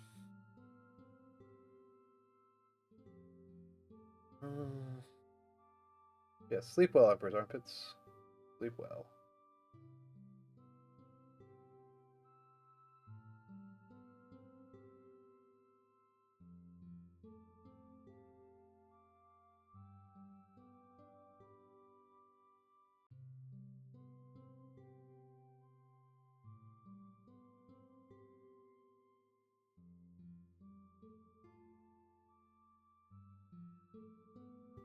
Alright.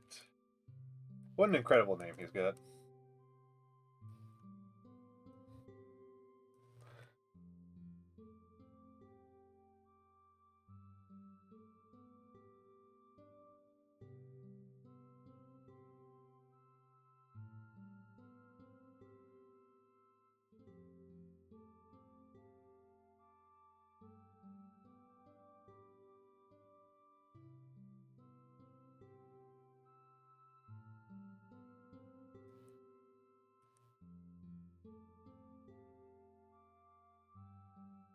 In here. Alrighty.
There we go.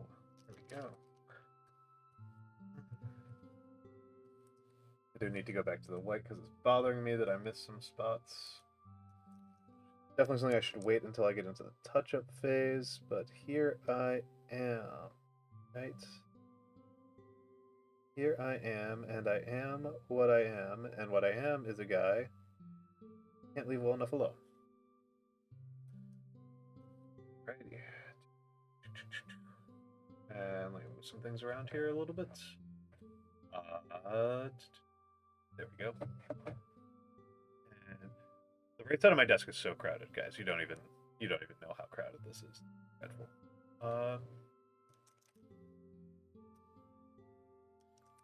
This is chaos. Guy le dude. Yeah, exactly. That's how French works, right? Guy le dude.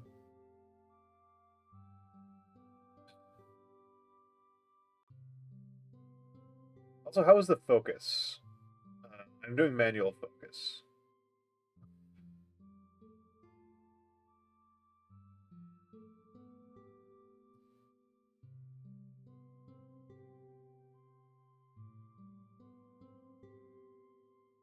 The focus is chaos? Interesting. In there a little bit more.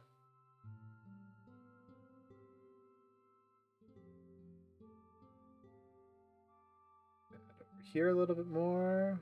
And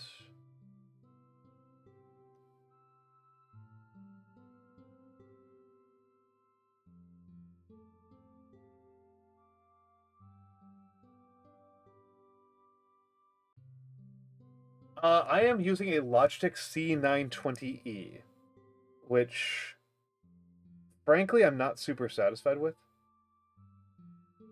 Like, the longer I've been using it, the more I'm like,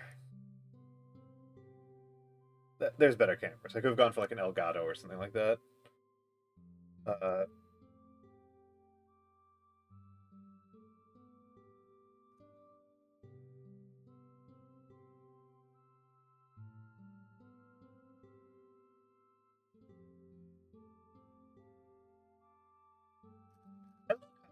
Hello, Karatsun. How are you doing today?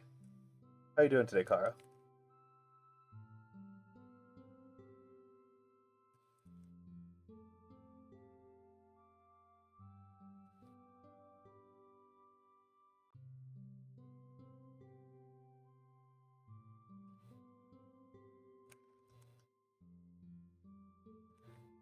Okay. And let's get in here a little bit. Looking at Pokemon cards you've had for a couple of years. Interesting.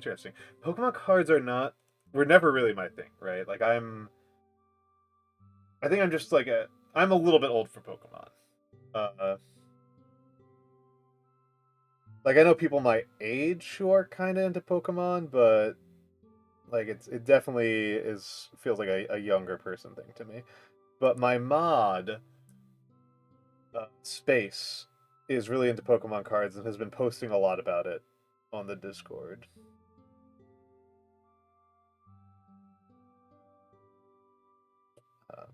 So there are some kindred spirits. Oh, you're just trying to sell them.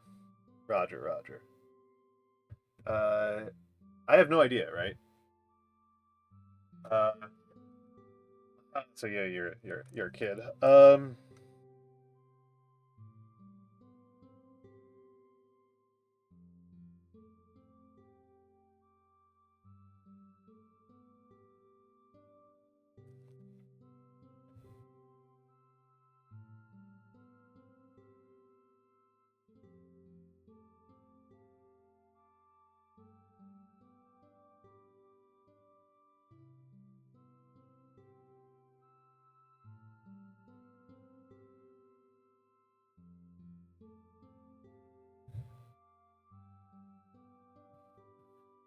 You pay bills and such.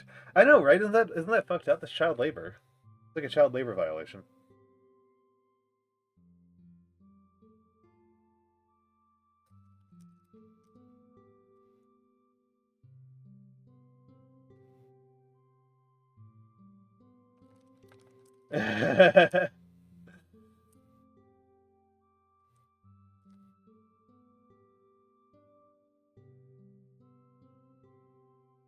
Yeah, like if somebody didn't take a plane trip before 9/11, it's like, wow, like you remember a completely different you like have lived in a completely different world than me.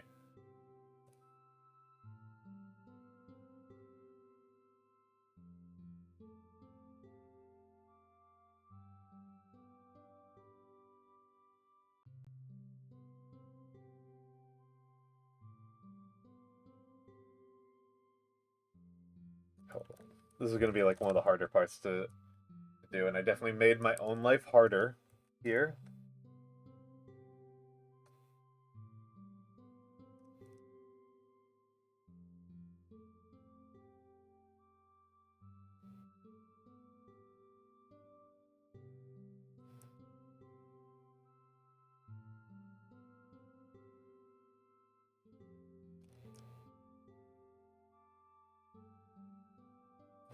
Okay.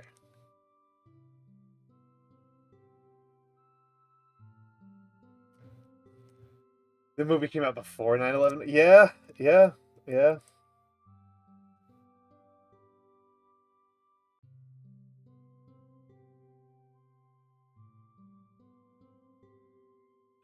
Like movies from the 70s, you can just kind of look at and you just like can tell, right? You can just instantly tell. But there's this period with late 90s movies where like you look at them and like you don't realize that they're pre 9/11 until certain things happen on screen.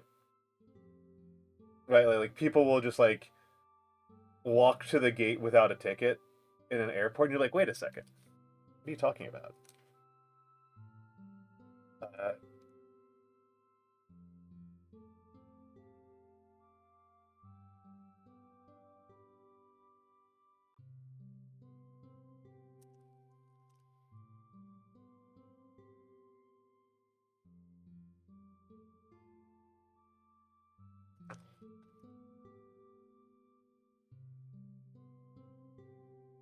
yeah, park on the tarmac. Um,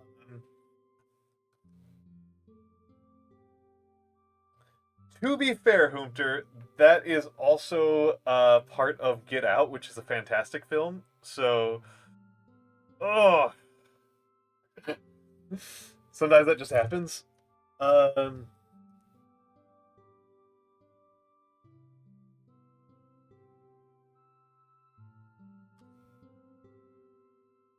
harassing experts. Calling out Jordan Peele here.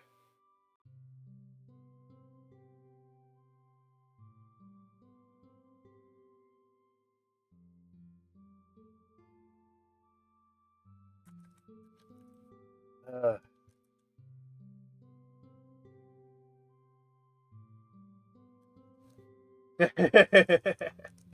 oh my goodness, Get Out.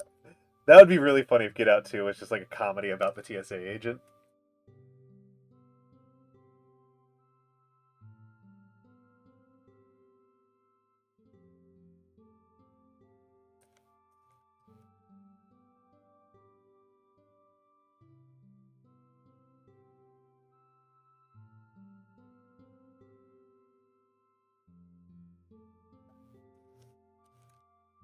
Get Out's so good.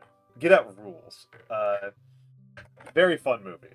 We watched it a couple weeks ago on the Discord. That was a good watch along.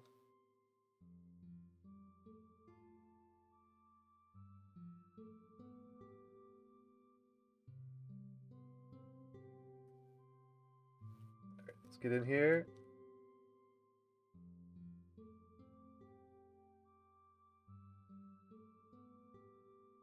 Apparently, the actor who plays the dad in Get Out is just like that in real life.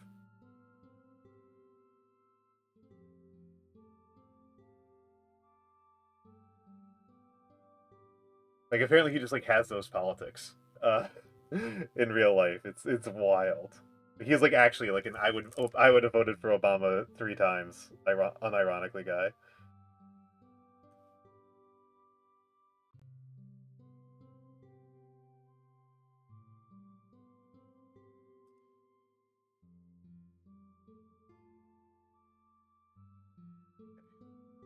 Now time for some of the harder parts. But yeah, it's really easy to convince me to watch something with Daniel Kaluuya. I really like Daniel Kaluuya.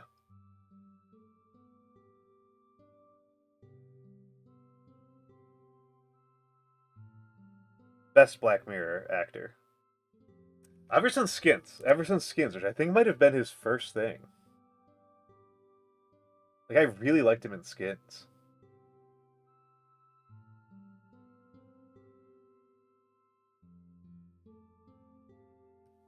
Uh,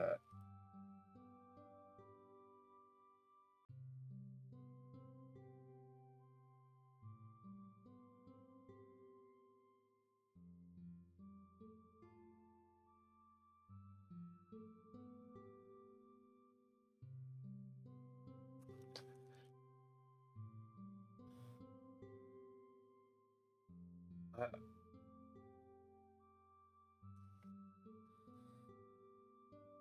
we haven't done Nope on the server yet, which is fine. Like, I don't know. I'm not in love with Nope. Uh, Nope I thought was fine. I feel like I've seen a lot of hyperbole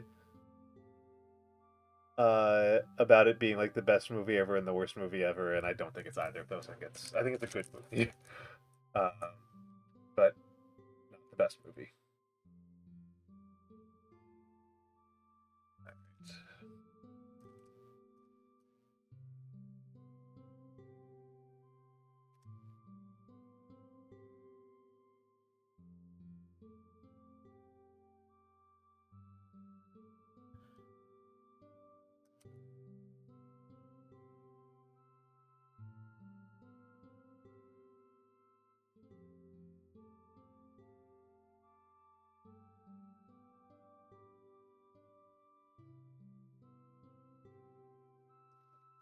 Do some cleaning up on some edges around here.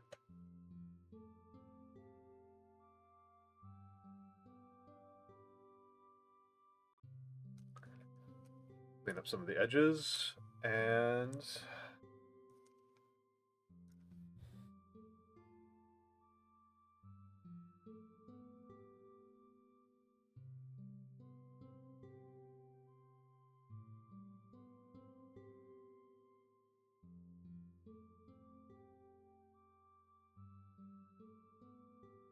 there we go.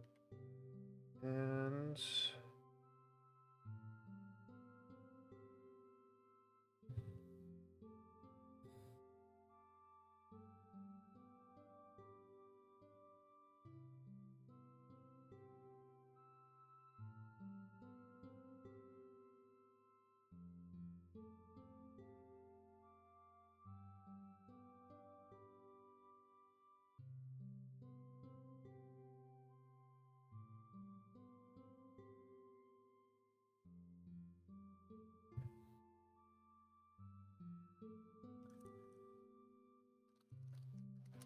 that happens. Oh yeah, yeah. I thought Nope was good. I thought Nope was good. I just didn't think it was great. Uh, I like Stephen Yen a lot, and it's got Daniel Kaluuya, and those are just two actors who I'm just like always very much having a good time when they're on screen. Uh,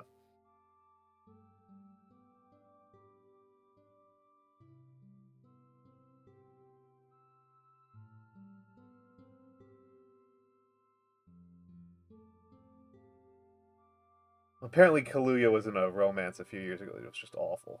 Which I think I should check that out, just to, like see what it's like when Kaluuya drops the ball. Uh,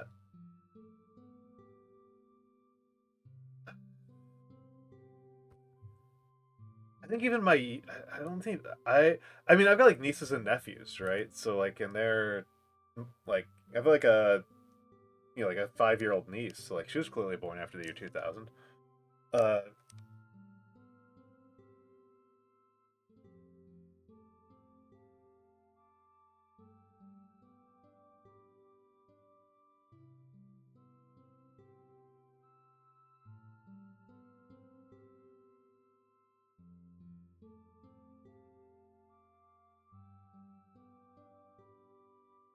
let's see, get in here. Oh, Alinga. The sturdiest business card imaginable. Is it like made of tungsten or something? 'Cause I've got a couple of metal business cards over the years, and I'm always like, why did you do this?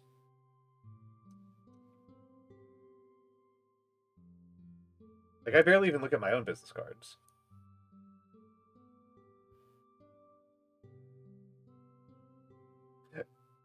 See, they're an adult and their birth year starts with the 20th.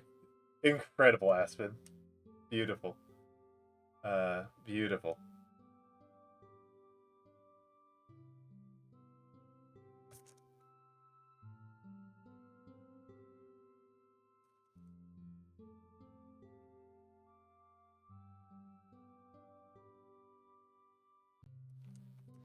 I definitely work some social service jobs where,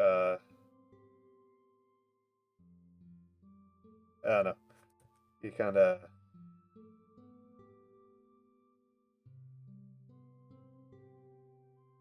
get a little open-minded about what qualifies as an adult, I would say.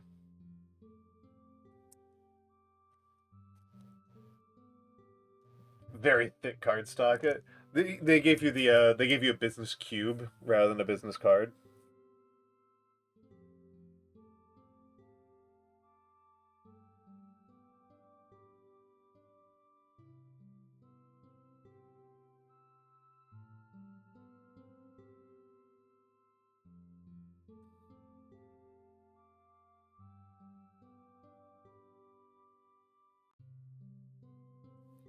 That scene is really funny when you know anything about like business cards.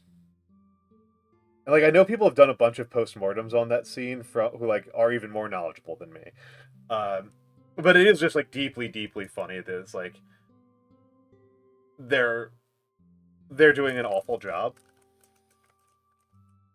Like they're all total posers.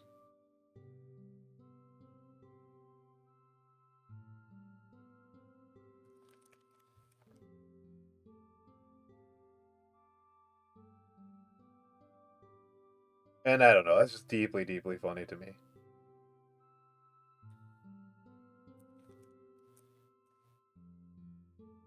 Uh the logo is sunken. Isn't that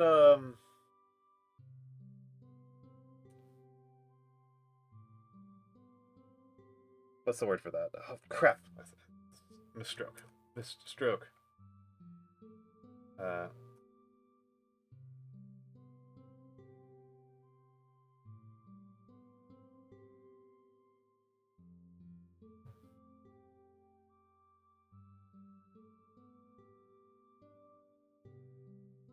like it's stamped. I think that sort of practice used to be more in vogue before laser printers were so damn cheap. Uh, like now that we've got like good, really good like magnetic printing ink, which is still like expensive, right? Like it's expensive in absolute terms, but when you compare it to the alternatives,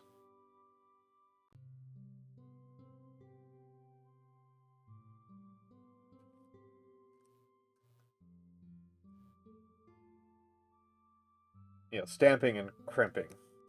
Uh, I guess I've gotten used to like the other like we've gotten used to like stamping as like stamping with ink, and so like I've kind of like ruined my vocabulary by getting myself used to stamping as in like crushing things. Like when you do stamped metal processing, that's not just like you like put ink on a piece of metal. It's like you physically crush the metal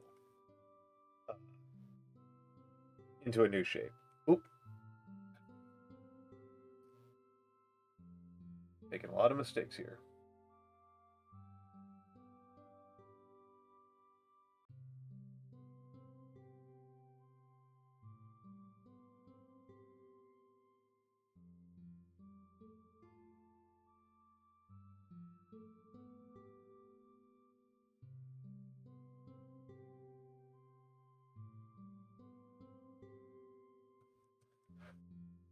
Especially for artists or local business. Interesting.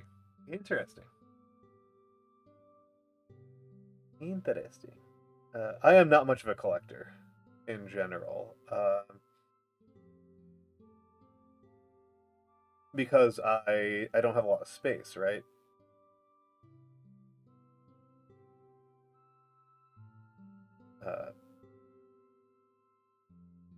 And it's not true at the moment, but when I was younger, I moved a lot. Favorite era of history? My favorite periods to study change with some frequency because I have horrible ADHD. I've been studying a lot of Middle Roman Republic lately.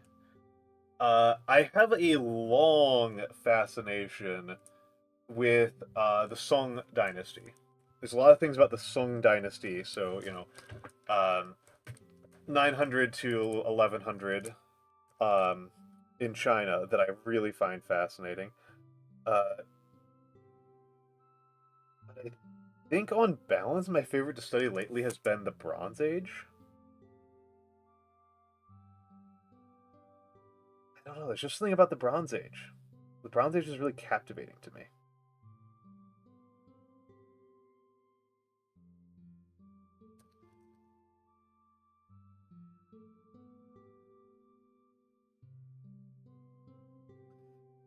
One of my favorite books that I've read, several of my favorite history books I've read over the last couple of years have all been Bronze Age histories. Bryce's Life in Society in the Hittite Empire is incredible and has absolutely my most favorite history story. And Forgive Them Their Debts is really good. Really good. Ooh, Sengoku era is a painful choice. A painful choice. Good for her. Good for her. Military history is a particularly painful subspecialty. It's one of those things that's like not obvious to people who are from the outside, because military history is really popular with the public. Military history is really, really popular with the public, and so they kind of get into the assumption that military history must be prestigious within history, like within among historians. Like historians must have a positive view of military historians, and they really don't. They really, really don't. Within the subfields of history, military history is one of the more brutal ones because of that. And a lot of that comes down to like military history spent several decades as like the boogeyman, right? Of like stodgy, boring, old school history, like the uncool history. But also, military history as a subfield has a really big problem with uh, people who don't really have any military history background paying to publish inside the discipline. And the publishers themselves are for-profit institutions, so like they're gonna take the money.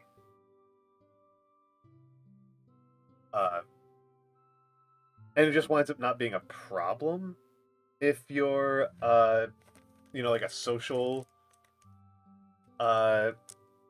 if you're like if like your specialty is like sartorial history, because there aren't as many like lunatics who are just like I've got to correct the record, I've got to have like my own crazy theory on I'm willing to spend thousands of dollars getting my own vanity theory about sartorial history published. Like there are, but there's just not nearly as many. Whereas that's like a huge problem in military history. It's like a defining feature of the subfield. You have an ancestor who serves as a military doctor during the Civil War. Yeah, I mean, I feel like it's almost overly obvious that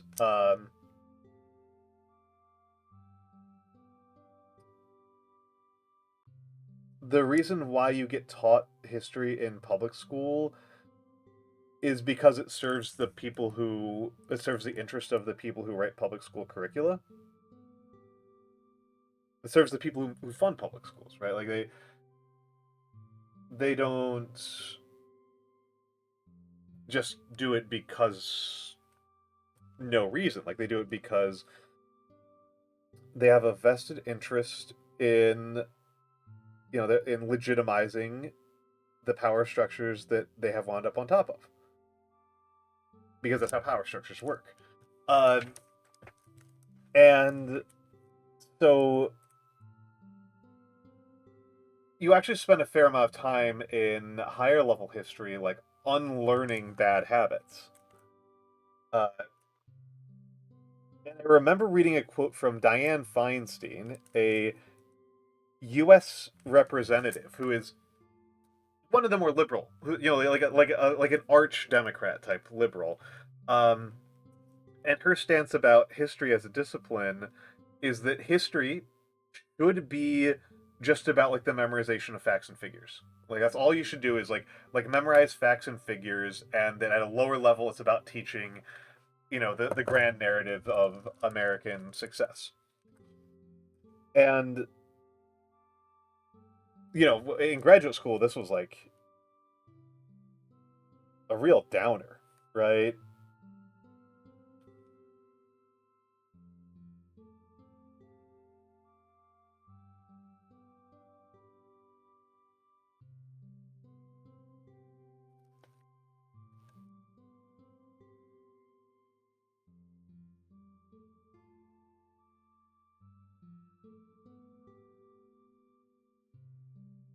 Oh, absolutely. History is incredibly complicated and interesting, and I talked about this recently over on Blue Sky, that uh, bread for me is this thing that really connects me to the past. Bread really makes me feel connected to the past and to particularly making my own bread. Particularly the practice of learning how to make my own bread and of doing it.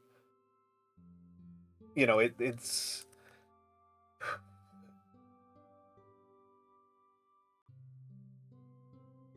something that our ancestors did for thousands of years. For thousands and thousands of years, and that we still do today. And to learn the techniques that different people and different cultures have used over the years, I don't know, it creates this real sense of continuity. And I think that a lot of what is valuable in history is to try to understand how people lived, right? Not just what were the specific events, but what were the things that those events were disrupting.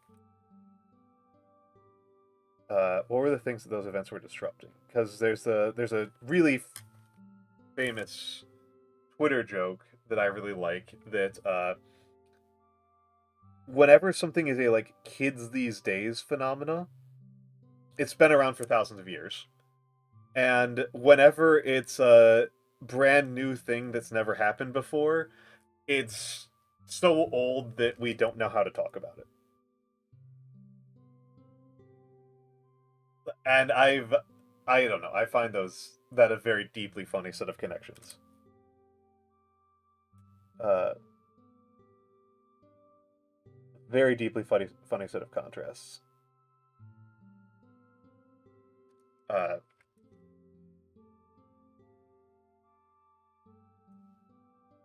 you know, racism and nationalism are like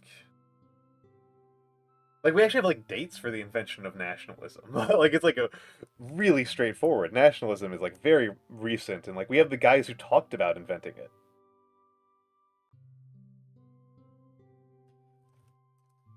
Like it's like a very traceable phenomena. Uh, whereas like clapping, uh, and like from you can read complaints like about TikTok today that they're just Socrates quotes. Like it's just fucking Socrates quotes.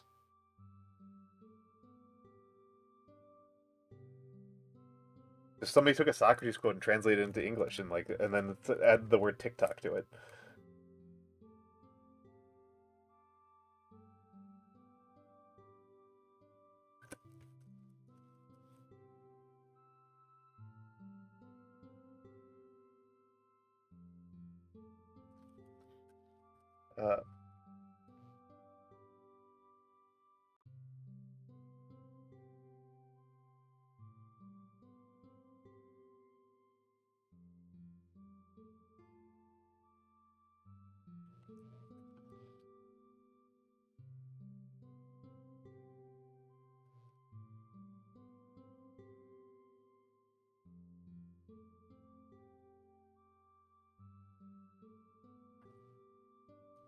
There we go. Let's see, what else needs some touching up before I get into highlighting.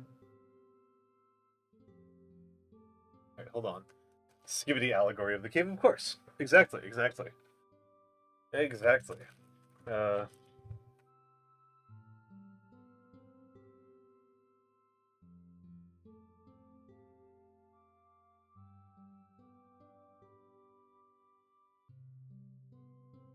You know, the youths disrespect their elders.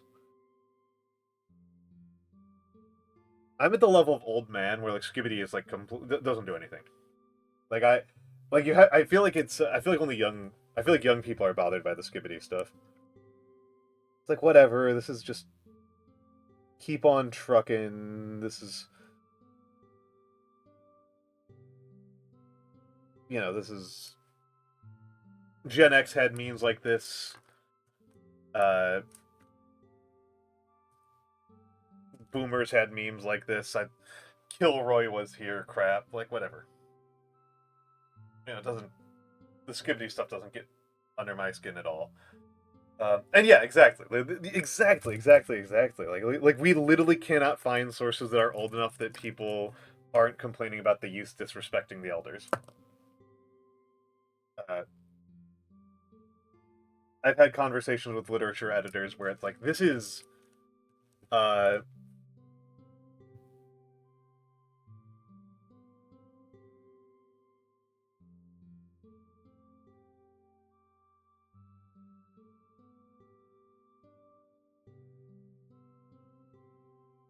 suddenly get very distracted whenever I get really deep into the details.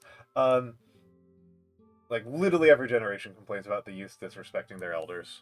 I remember talking to a literature editor where it's like, yeah, this is like how you get ahead in literature is like one of the most important parts of a literary tradition is that you target some old guy from the previous generation. You find some old guy from the previous generation that you've decided is now cringe.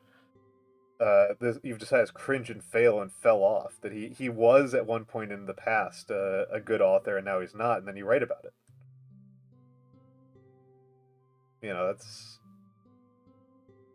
just literary circle of life.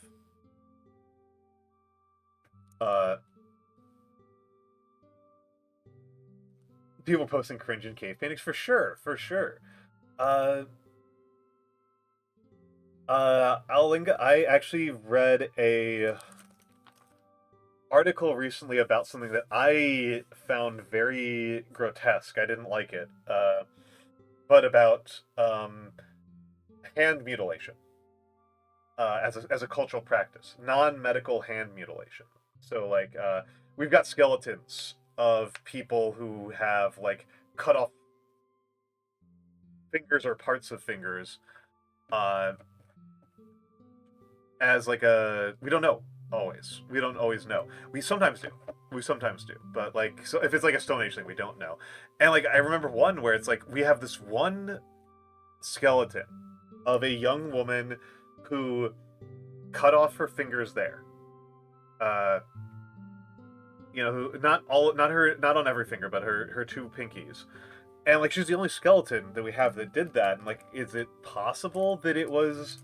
It's certainly possible that there was some sort of like particular religious veneration to this, and this was seen as very respectable because like there's Pacific Islands where people will cut off parts of their fingers, used to cut off parts of their fingers as part of the grieving process, like when they lost a child, and like the majority of the island had partially mutilated hands.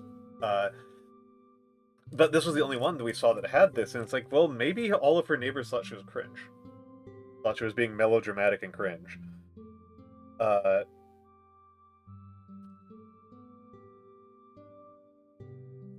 And yeah, I mean, that happens all the time. You know, I remember kids getting into King Crimson some time ago, and you know, obviously Rick Rolling is just literally using a song from the 80s. I will say that chances are that Blue, to say, like, I hope as they age they realize how cringe it was to use it. Yeah, I mean, I've watched this with millennials, right? Like, what's really bad when I think about the millennials is that the millennials have looked at the most cringe element of Gen X, and they're just doing it unironically, which is the, like, the self-aggrandizing of the generation, that being like, oh yeah, we're the one cool generation that, like, never posted cringe. And it's like, now you have, right? Like, now this is cringe posting. So, like,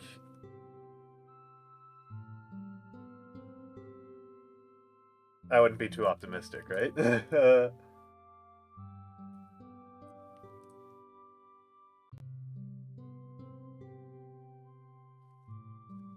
And let's get to you.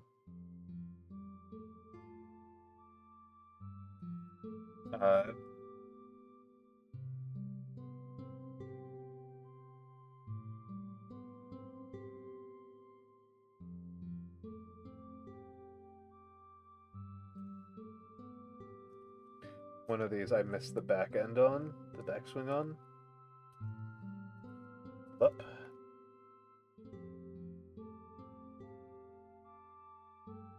There we go. Oh, there it is. There it is.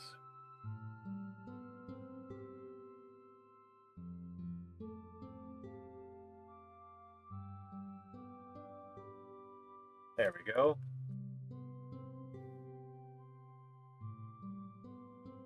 Speaking of cringe, one of those cringe things I used to do when I was younger was really insist that I needed to use the smallest brushes possible. I was like, oh, how can I paint without using like a double or triple zero? Oh, I think that'll happen a couple times. Double face. You get double face. I need to figure out better what the limits are on that. Fortunately, it's the top of my face, so, you know. Good luck. You know that I've got a hair, that you know that I'm not bald.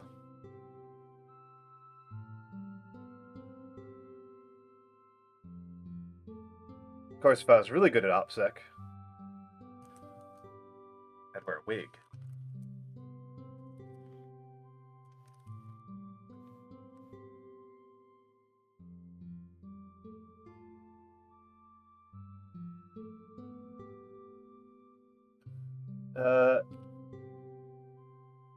I think I've mentioned this before on stream, but based on family history, I think I'm pretty unlikely to go bald at any sort of meaningful time scale. My grandfathers both lived to pretty old ages, and neither of them went bald.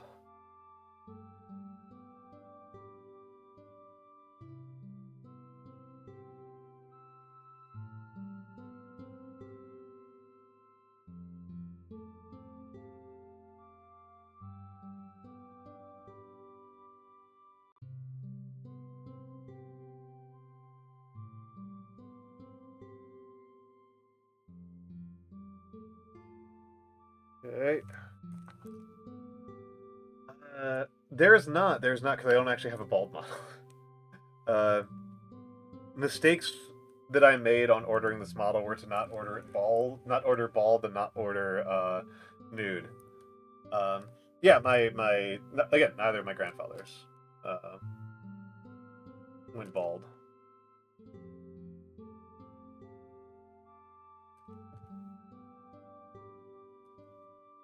It wasn't. It was not just. Usually they say that, but I think it's.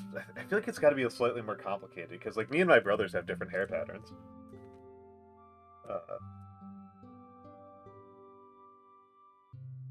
Because it's mostly testosterone.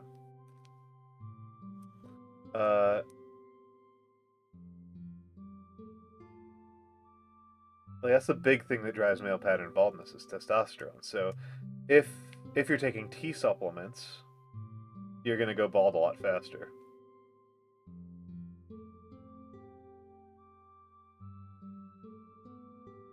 Which is really funny because there's a lot of people who think the exact opposite. Like, it's not actually that unusual to run into people who think that male pattern baldness is caused by lack of testosterone. Like, buddy.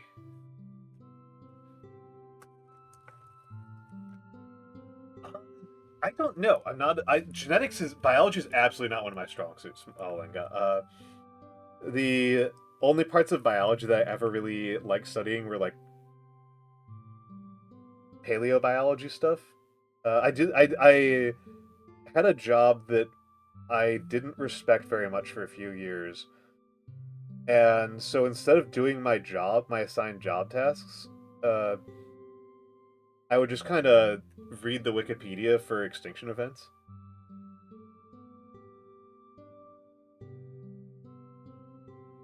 Until I got yelled at.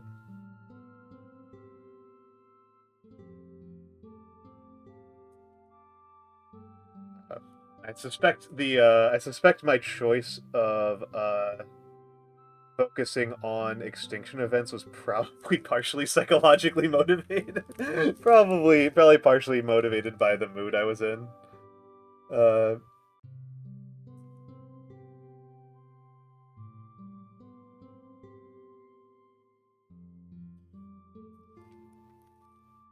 Thyroid health? Okay, I could believe that.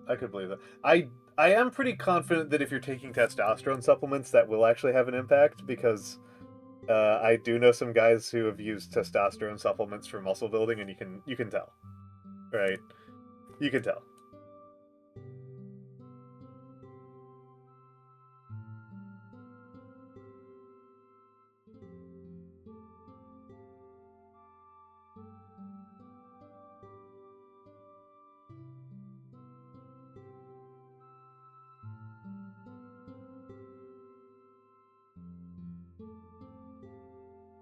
Environmental factors. Oh, okay. Yeah, I can believe all of those. I can believe all of those. You know, all of that makes sense to me. I would assume that there's trauma that would affect testosterone levels as well. Um, you know, very famously, just getting the big old balls chopped off. Kind of thing that no one talks about. So like, no clue if my family has it too. Ouch.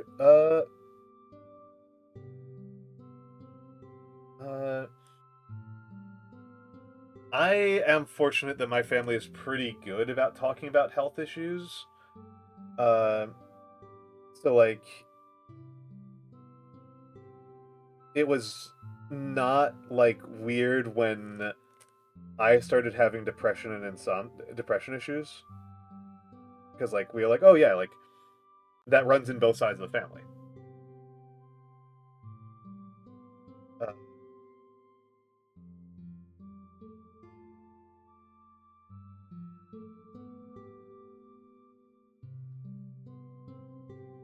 Yeah, people tend to make assumption about how well studied things are in medicine, and it's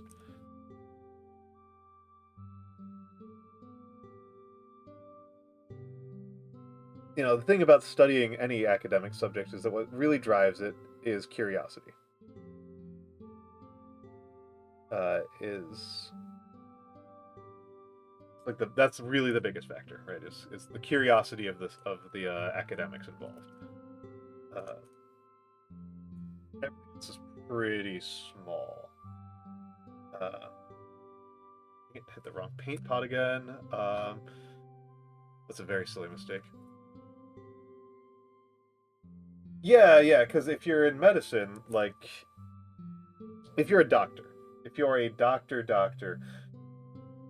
curiosity isn't really like a big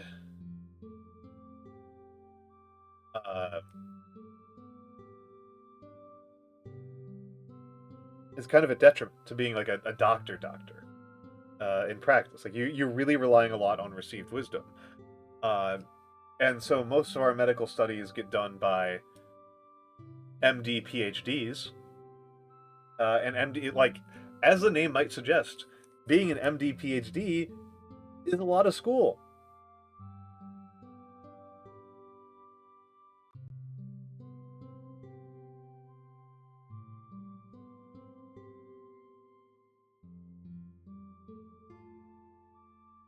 That's really asking a lot of people.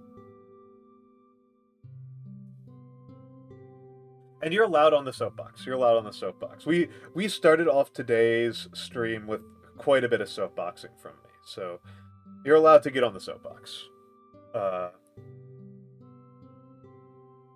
I am not going to criticize you for that.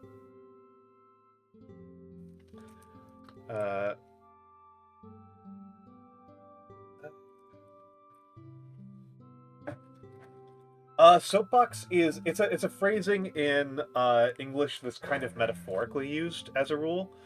And so when somebody says like, "Oh, I'm getting up on a soapbox," what they mean is that they're going to make a speech that is very personally meaningful to them that might not be meaningful to other people.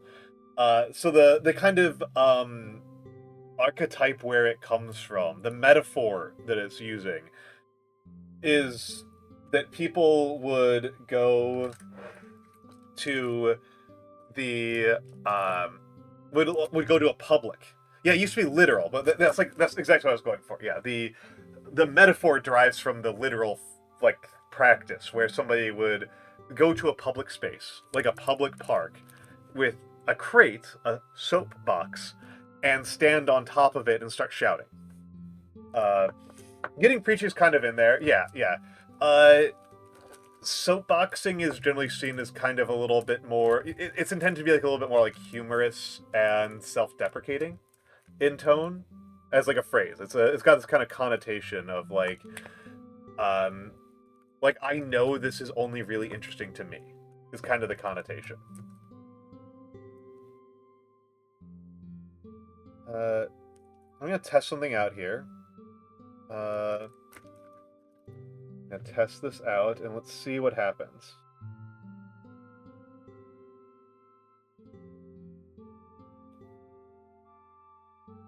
Okay, I used a little bit much there, but I think this is actually accomplishing a lot of what I'm looking for. I'm pretty comfortable with that. Speaking of soapboxes, are you going to bring up Dr. Bronner?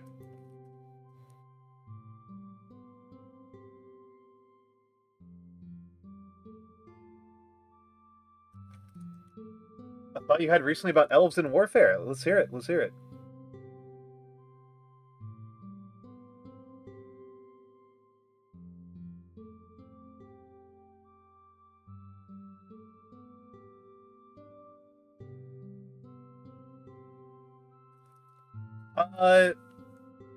Yapping is more general.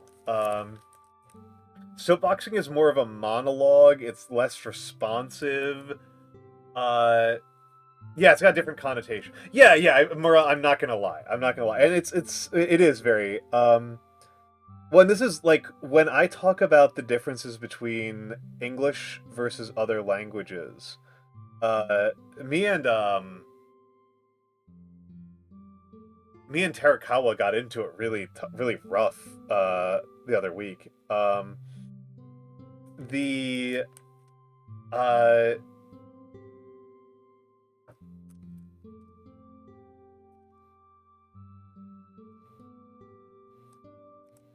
English expresses itself poetically a lot by vocabulary choice. English speakers have really deep vocabularies, as a rule. It's a really vocabulary-intensive language. I honestly think it's a really brutal language for second language speakers. I actually think it's a nightmare that we make this that we decide to make this the lingua franca of the world.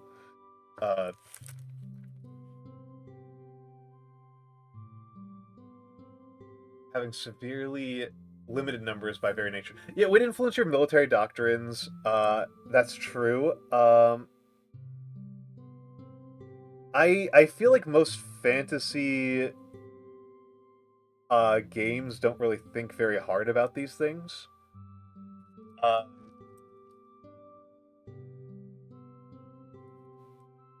Yeah. Like, why are they the like close-in punching cheap units? Like, I like Eldar a lot, and I like a lot that they're like a fast-moving, close-in skirmishers, hit-and-run type army. Those are things I find really appealing.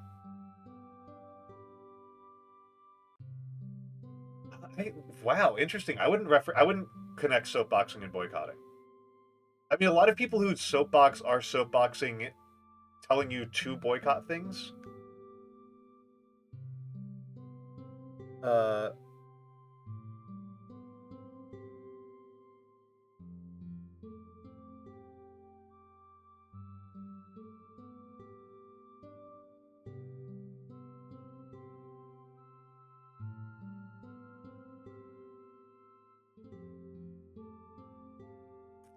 but it's not like intrinsically related. Was it the Google AI thing? Because that sounds like that sounds like a Chat GPT thing. To think that soapboxing and boycotting are connected practices feels like a Chat GPT, feels like an AI thing. Oh.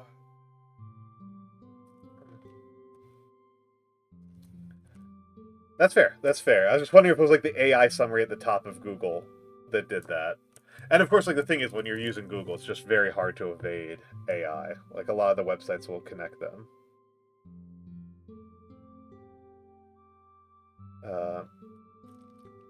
It's a contextual dictionary. Okay.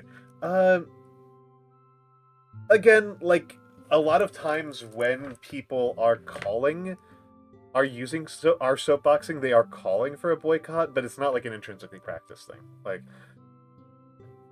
I will get on a soapbox about like comma usage, and that I don't understand how what boycotts would even be coherent about comma usage. Uh,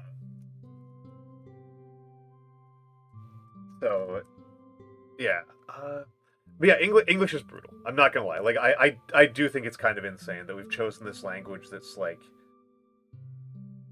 a bajillion like internal complicated references.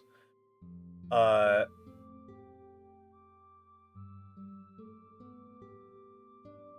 that like there's like we have an entire one of the major parliamentary practices in the United States is a specialized use case of a Mexican Spanish word mocking an Irish mercenary, if I recall correctly, is the chain of events. And what it means is uh it means to just talk without stopping.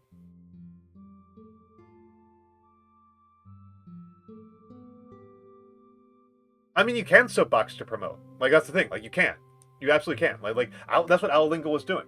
Alalingo was soapboxing in favor of medical studies on a particular hormonal issue. That's his soapbox. Is he thinks that we should study this, uh, that we should study this more. So he is promoting it. He is promoting. You can use soapboxing to promote. There's absolutely no problem there.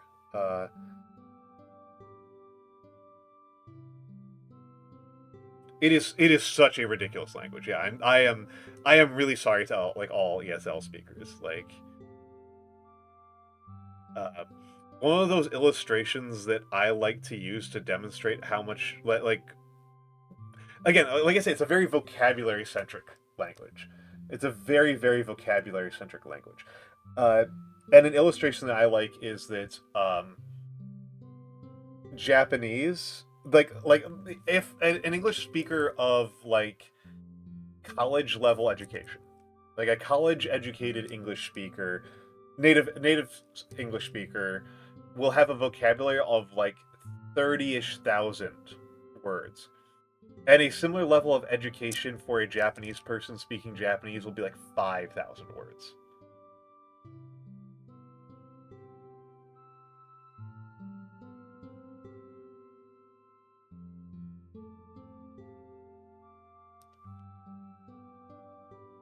And I always like to do this as an illustration because I like the fact, one of the things that really drives me nuts is that because, hey, is that a Bill Bryson reference there, Matthew?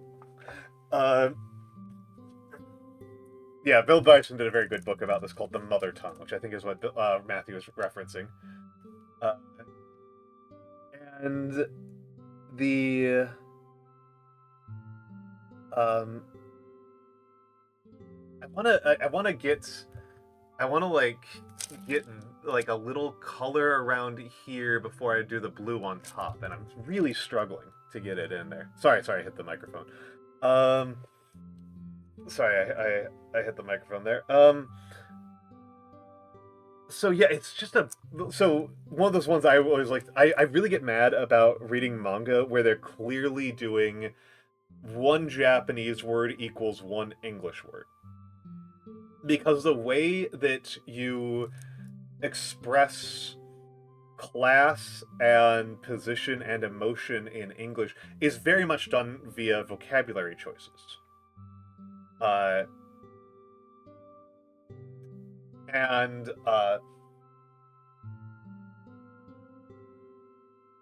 It's very much done via vocabulary choices. And the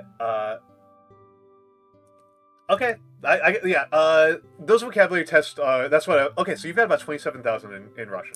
I don't know a lot about Russian. I don't know a lot about Russian. But that would be. I'm going to guess that you've got. Oh yeah, no, it never does. It never does. Like Yap would never show up on an English vocabulary test. Those things are always like really broad estimates.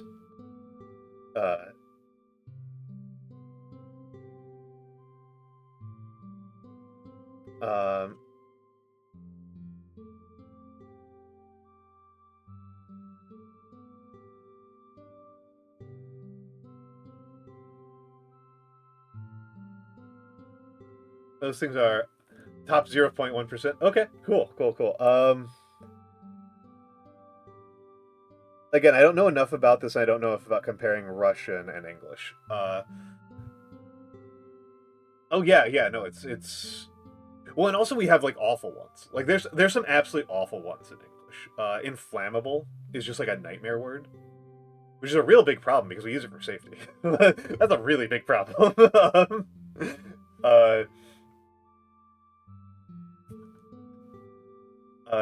That one's a real problem word.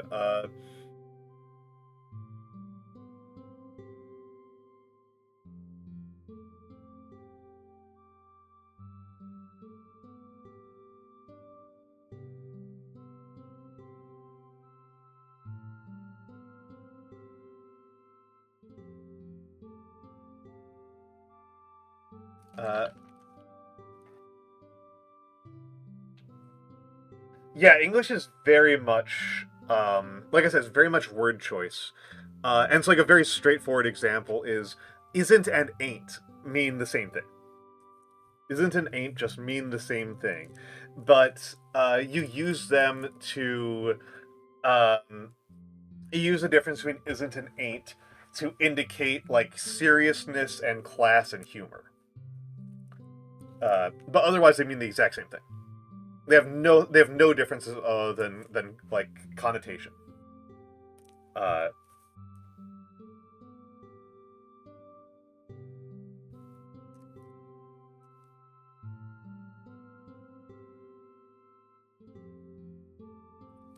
yeah, one of those things. Like I said, I've done this one a lot. This is me soapboxing right here.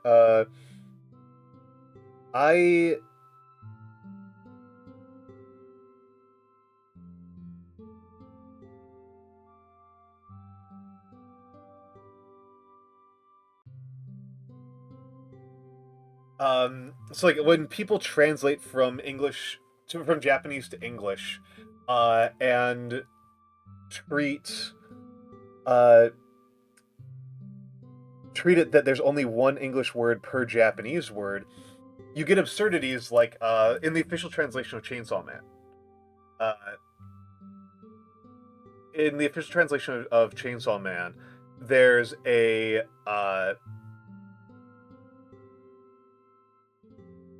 well, I should say, in Chainsaw Man, there's a panel where two characters are screaming "shine" at each other. Once they're screaming "shine" while walking away from each other. Wait, hold on. Did you get auto-modded? Because I didn't see an alert. Oh, wait, what? I'm gonna allow that? That's bullshit. That's fine. That was silly. Sorry, I didn't see the auto-mod. I apologize. But yeah,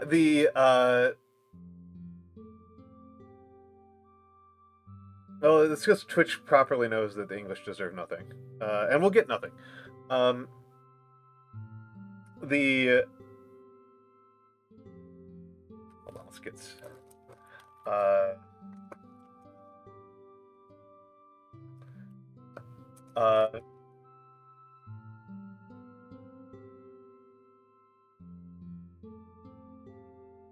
there we go, that's better.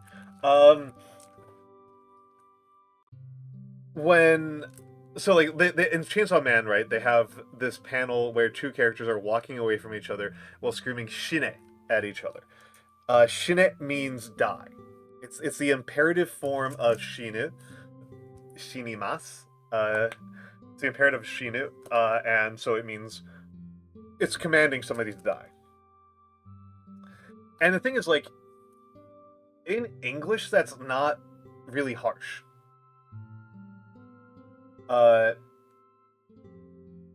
In English, that's not very harsh. So, like, they've got these characters translated as just saying "die" to each other, but they're also, like, they write it differently in Japanese. One character is using the kanji for death. Let's see if I can do it right here. Yeah, I can. So I'll have to do it for each stroke.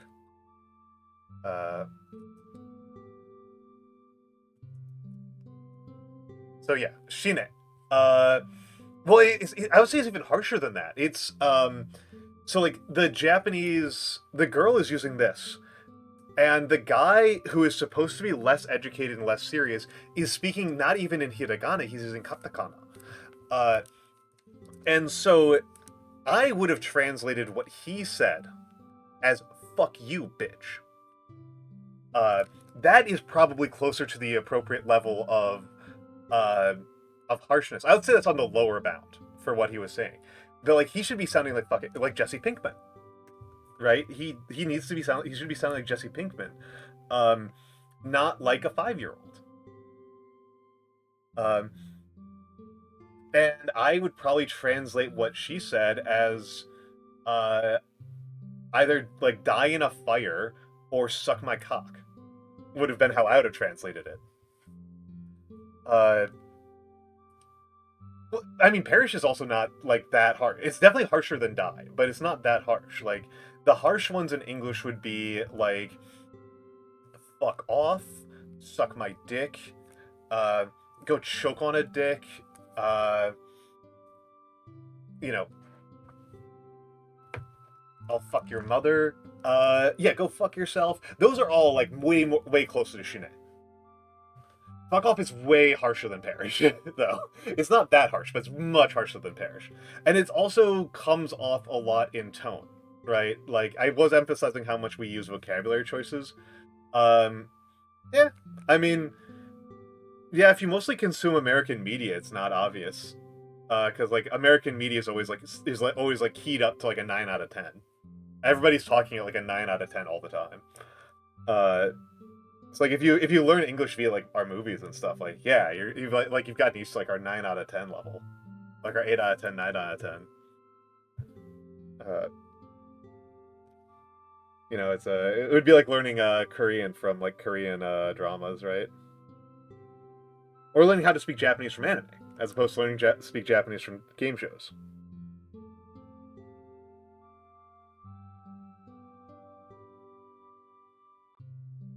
Like, if you want to see how Americans speak to each other, it's like it's Price is Right. You know, the Price is Right is much better. Hello, Theophania. Hello, hello, hello, hello, hello. Yeah.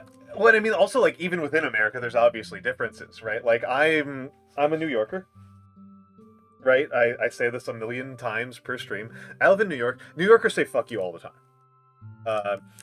New Yorkers say fuck you all the time. And it's not that serious. Whereas, like, there are parts of America where, like, just like fuck you is, like, somebody would punch you, right? Like, I've seen people say stuff where I'm like, dude, if you said that in real life, somebody might shoot you. Like, yeah, also the way the English swears differently.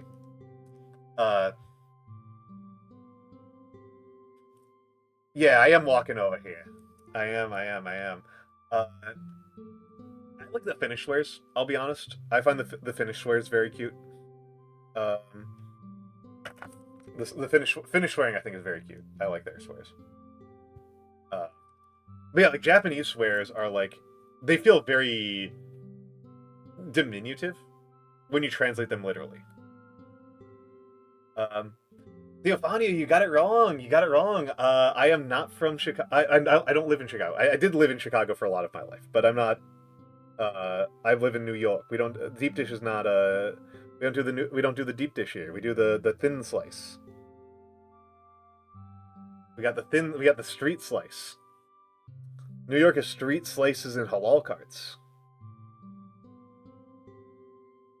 And cheesecake. That's what we do around here. God, I haven't made a cheesecake in a minute. They're so fattening, though, and I'm trying to lose some weight. Yeah. No, that's, like...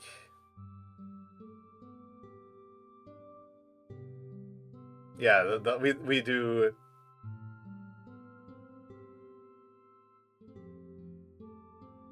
Yeah. No, that's definitely. Well, that's also going to be a class thing too, right, Aspen? That's going to be a class thing as well, because, like, Donald Trump is a New Yorker, right? Donald Trump is a New Yorker, born and bred. How often have you heard him say the word "fuck"? That's true. We've got cheesecake and then the cheesesteak just a few hours south of us. Yeah. Or an hour if you're really willing to break some laws.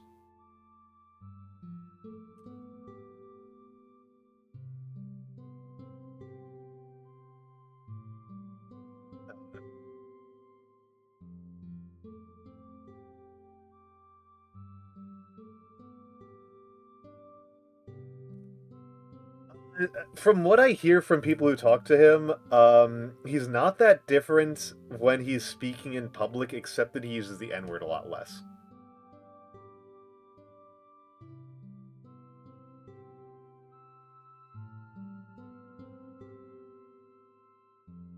And of course, yeah, yeah. Yeah. I mean, I've never heard him say the N-word in public. And I've heard him speak quite a lot. But apparently he is not above it. Apparently that is, he just knows enough to not say it in public. Which I'm wondering if the filter will come off, because his dementia's pretty advanced at this point. And we're going to be hearing a lot of him.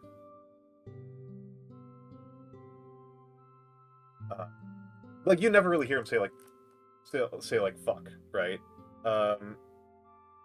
Like, that doesn't sound like you don't really hear him say that.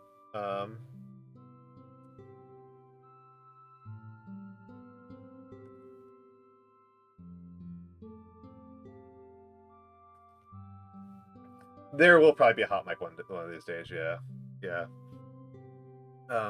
But you referenced earlier that, like,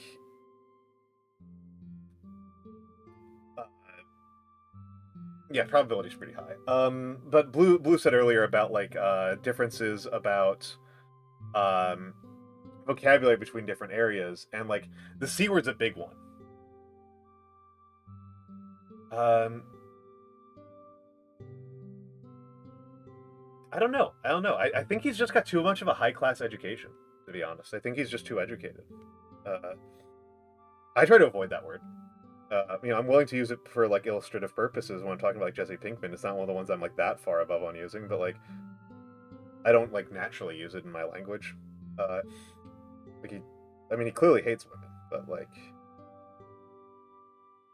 he's always more oblique about it, which is how a proper educated boy, a proper private school boy does. Oh, wrong. But like, yeah, like if you're around people who speak Australian English and British English a lot, they'll use the C word quite freely. And like where I'm from, that is like if somebody else uses it in the room, I am looking for an exit because I know that I am in the wrong fucking area. I know that I am in the wrong fucking side of town and I am in danger.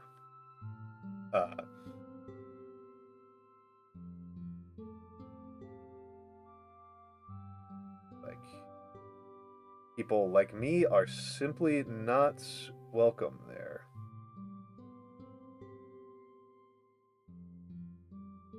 Yeah. No, he, like I said, like he talks around it, right? He talks around it. And I think that's something that's like just very natural to him at this point. I think he's just got 70 years of experience of New York City private school education. New Yorkers don't generally. Yeah, exactly, Aspen. It's like a huge difference. It's a huge difference. Whereas like if I hear I've disciplined people on my server for using it even when they're Australian because I'm just like I am so uncomfortable around this one. Like this one, like I know that you're Australian, but this is an American. I'm an American, and this is an American server, and that is like, I think you're allowed to shoot. Like you can shoot people over that one. Like, oh, am I default facing? No, I'm not. That's like a shooting people level word. That's like a you don't have freedom of speech level word.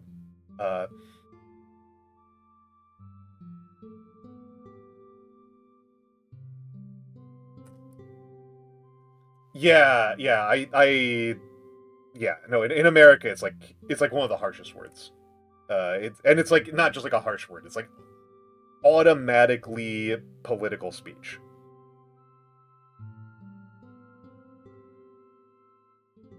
Like automatically political speech. Like it's such a difference.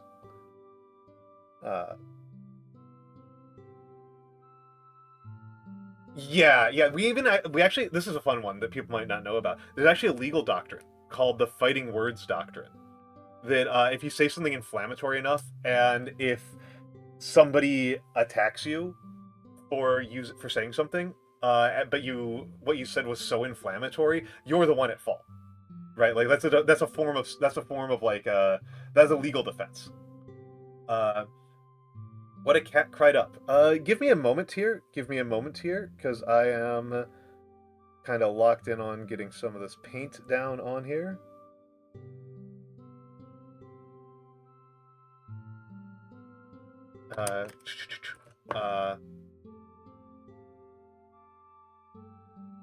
The thought is Bane.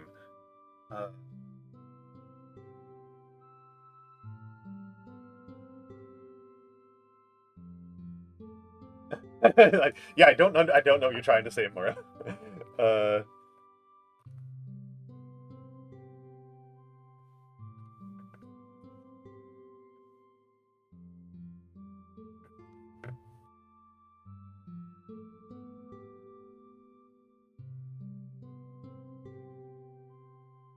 The thought is the same?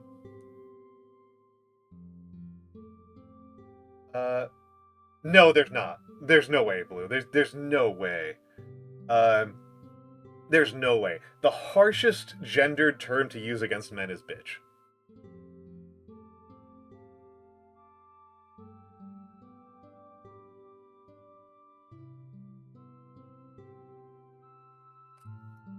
And even then, it's not like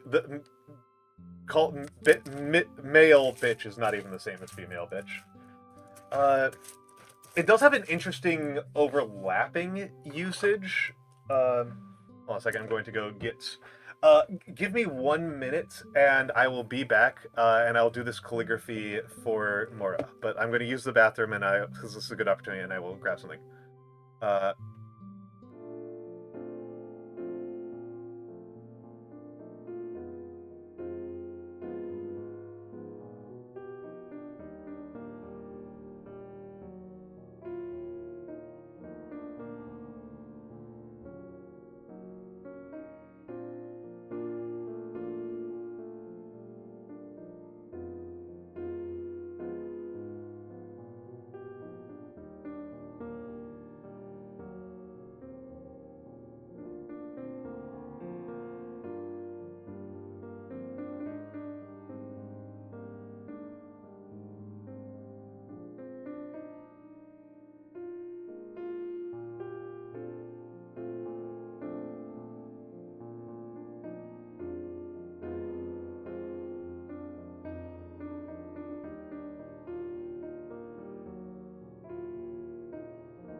All right, I'm back. I'm back.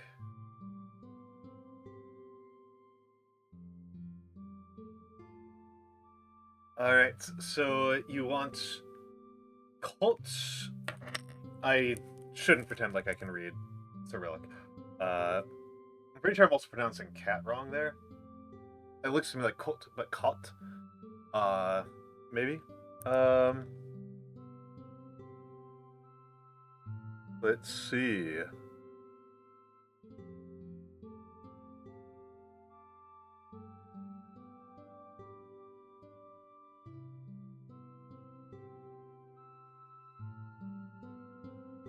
I don't like that at all. Sorry. Yeah, it's definitely one of my less favorite words. Like I said, I'm willing to kind of say it out loud for illustrative purposes, because I consider it much less harsh than a lot of words. But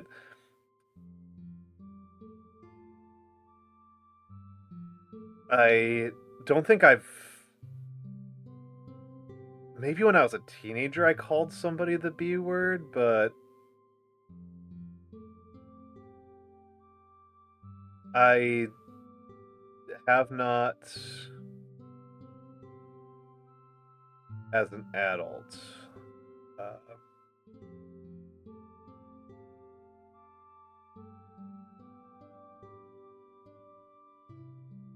Quote.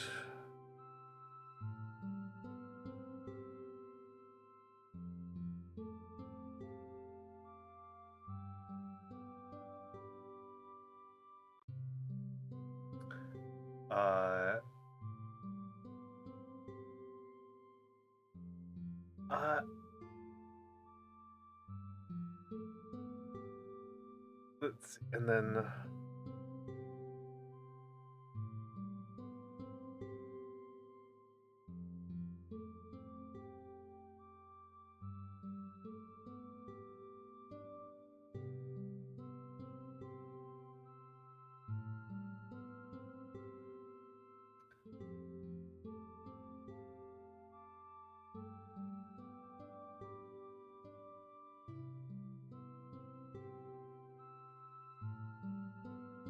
all right.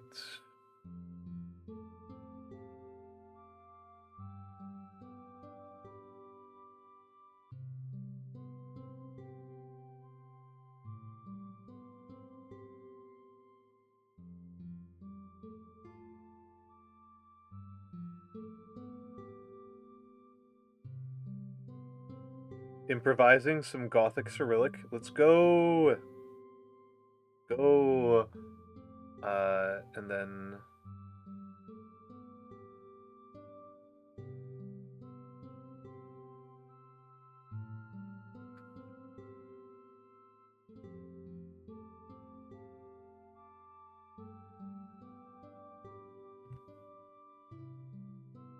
up a little bit. Do a partial drawdown, and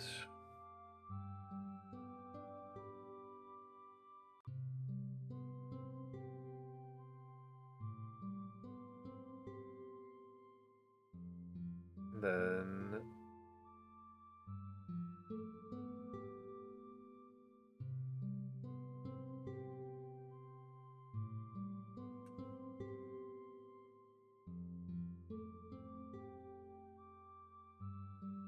I will have to check chat. I'm behind on chat. I've caught a couple of things, but I'm definitely behind. Apparently I'm upsetting Mura. Maybe somebody else is upsetting Mura, but...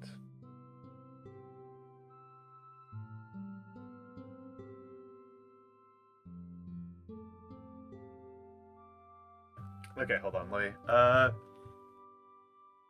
You're wheezing? Okay, there we go.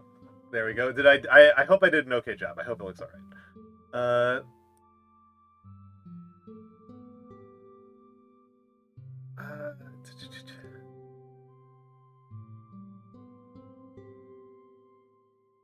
Most people are using left and right. I don't know. I don't know. I definitely have no idea what this means. The cat dried up. Well, still catching up. Some Orthodox illuminated manuscript monk just rolling over his grave. Yeah, fair enough. I mean, if I... Like I said, I mean, I don't even know if there is a... Like...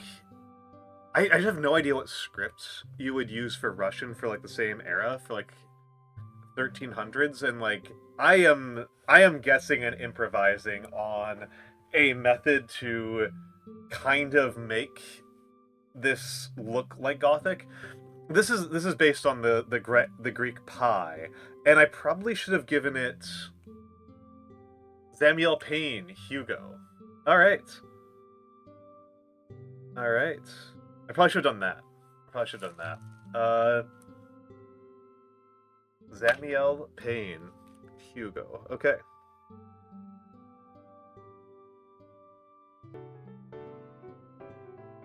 Theophania. Okay. Wow. Okay.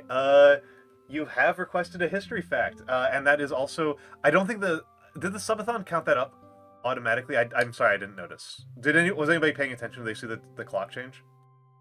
I don't like to look at the clock because it's like the Eye of Sauron to me. The cat dried up. You left something out and it expired. That's all I can guess. It's like really old news.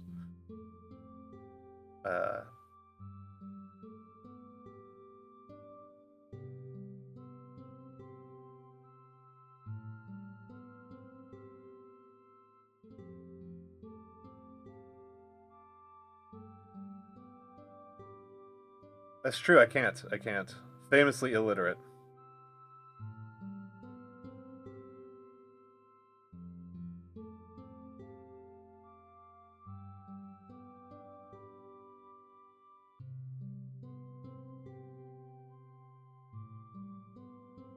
I made the letters a little bit tall, Zamiel, and I apologize for that.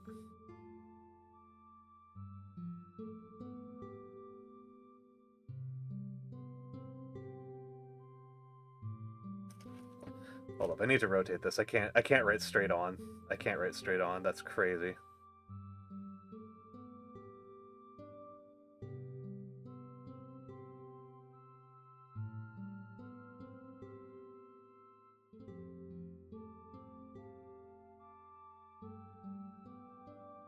Old Church Slavonic? Heck yeah. Okay, thank you, Blue. Thank you, Zamiel. Very little. Okay, tiny amounts. Thank you,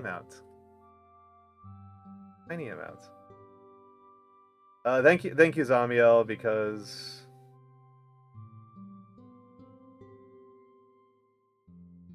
I was worried that I was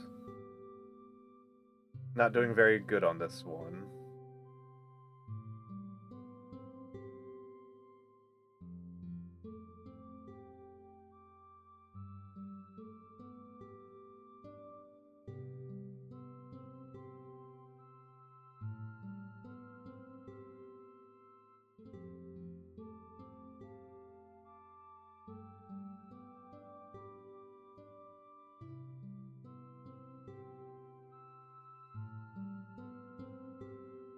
Zamiel Payne dash Hugo. Hey, Descenders rule.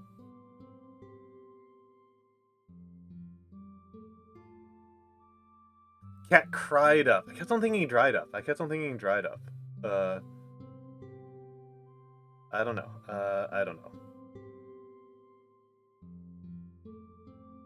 That doesn't bode well for my evening reading. I'm probably going to go back to Neville Morley's Metropolis and Hinterland. The Roman book about... It's a Roman history book about the economic relationship between the city of Rome and the provinces. And I'm really distracted because he keeps on using commas wrong. And it's like at the point where it's like an idiosyncratic choice. It's like a clearly idiosyncratic choice that Neville Morley is making. And it's like, oh man, like you can give this a rest, dude. I'll leave this up for a minute so you guys can get a good look at. Theophania, you can request up to 5 history facts. Do you have any particular requests? Well, I slap my knees over and over again and think about it. I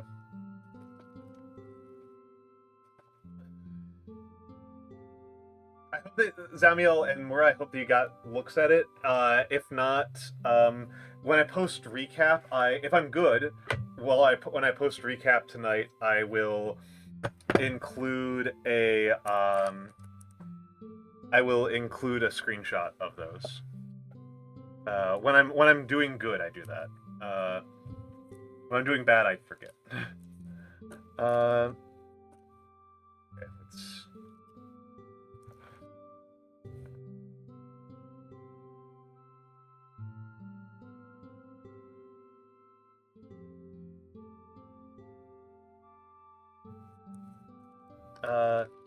5 nut facts. Oh, that's tricky.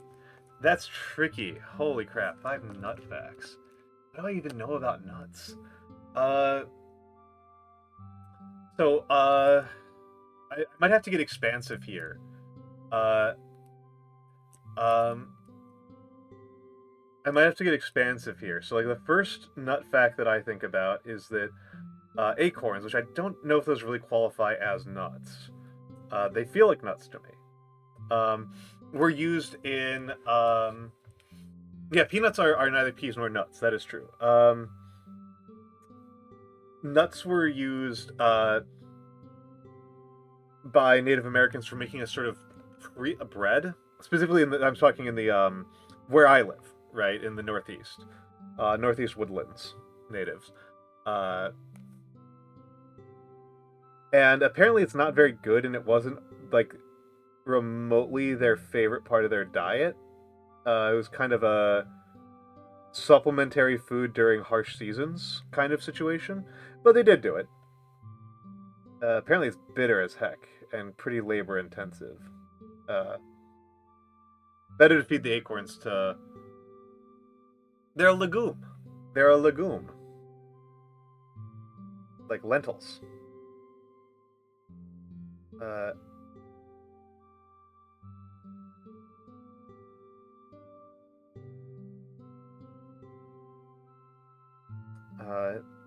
Might have to talk about peanuts, though, because I am struggling to come up with any interesting historical facts about, like, chestnuts or walnuts.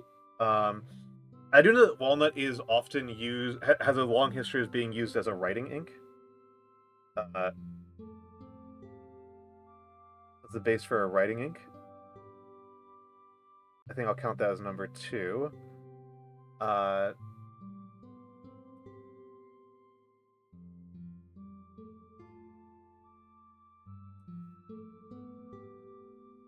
What do I even have to say about chestnuts? Oh,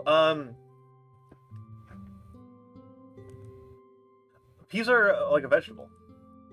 Yes, that's correct, Aspen, which is a pain in the ass. It's an absolute pain in the ass on exactly that front. Absolute pain in the ass on exactly that front. You have to soak it and then mash it and then like roast the resulting flour. Better to just feed it to the ducks. Better to just feed it to the ducks.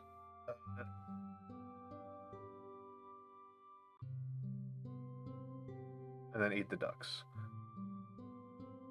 I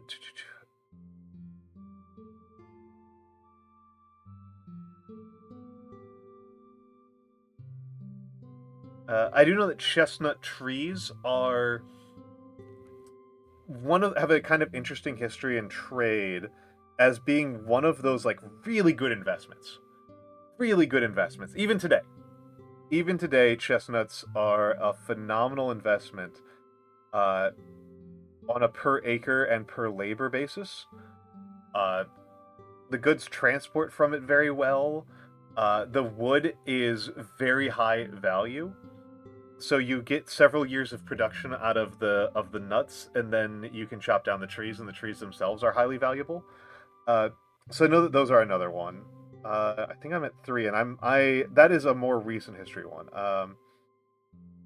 That's more recent history, but I've seen trade documents from ancient Sumeria where chestnut trees showed up as a highly valued one.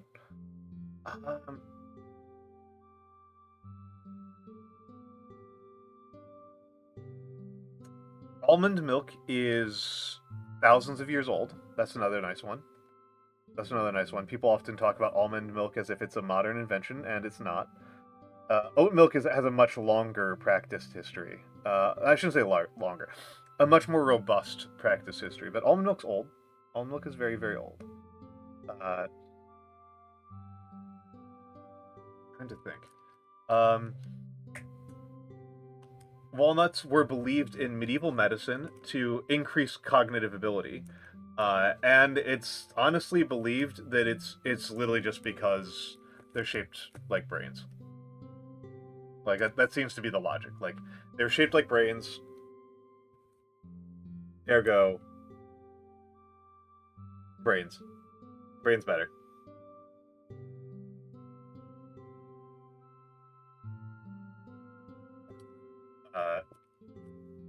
Oh yeah, no, you talked to me. Ancient Sumeria is going to come up at some point, right?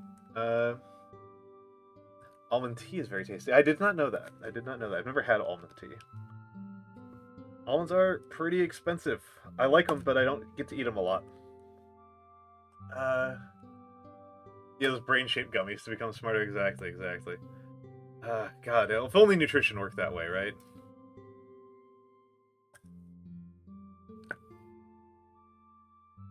I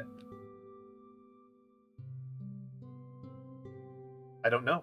I don't know. I would if I was trying to be fancy, I would call it like a medical synecdoche. But that's just because I really like synecdoche. As literary devices go, I think I only am at 4. I think I'm only at 4. Shit, that's a tough one. I'm trying to remember if there's anybody who's like a coat of arms. Almond tea is a kind of dessert type drink for. Oh, okay, that's good, Blue. That's good. I have been learning more Chinese cooking as I've gotten older. Chinese has become my main cuisine.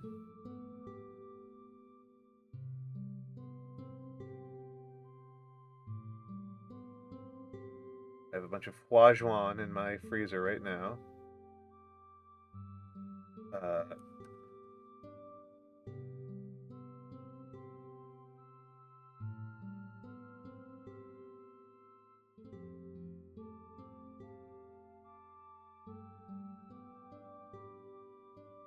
Alright. Let's... Oh! Excellent! Thank you, Theophania. Thank you, Theo. Thank you. That was a tough one.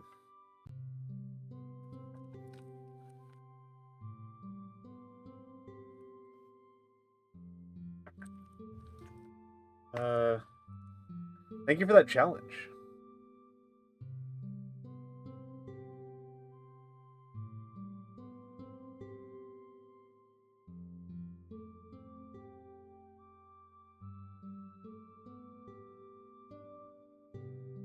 That was a good challenge. I know.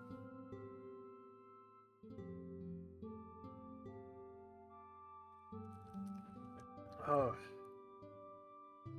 Now, I've put a fair amount of work into studying bread.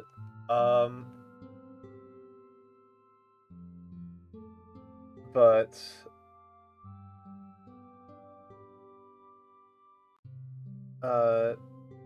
nuts is not one I've really studied.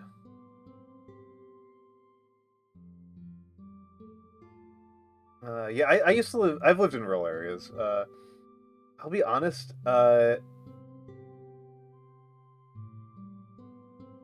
am kind of a bad New Yorker. I've actually gotten yelled at for this one before. I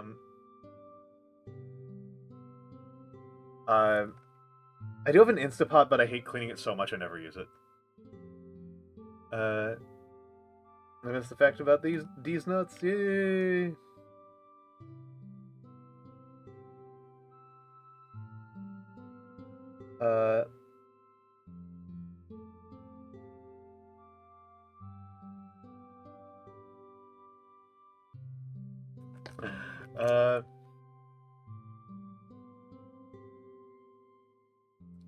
I get these. Yeah.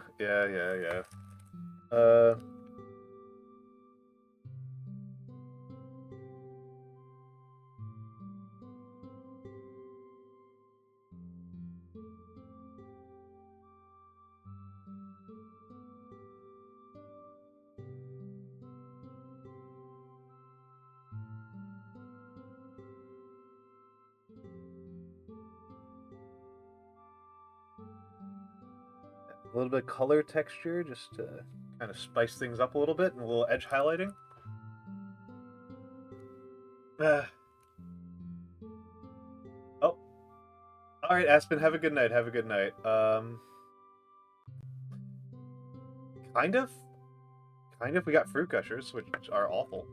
But yeah, I am kind of a bad New Yorker in that I literally have not eaten out since 2023.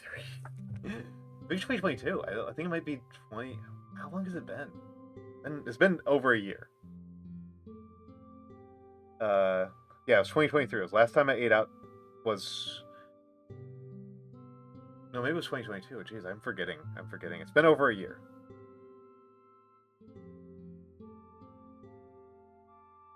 Been over a year since I ate out.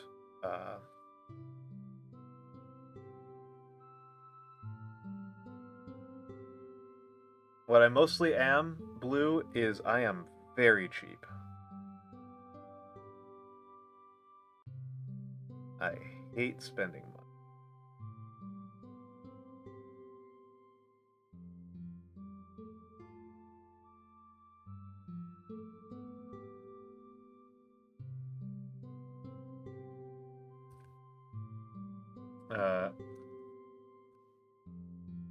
Gushers do have juice in them, but they're just gross. I don't really think they're Jell-O. I think there's something different, like fruit gummy. I love cooking. It's my favorite hobby. I enjoy cooking more than I enjoy playing video games by quite a bit. The limiting factor on me cooking more is that my food will go rotten if I cook as much as I like.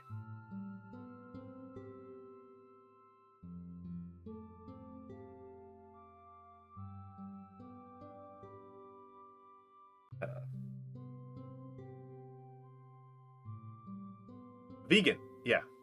I'm pretty sure they're not. I'm pretty sure they have gelatin in them.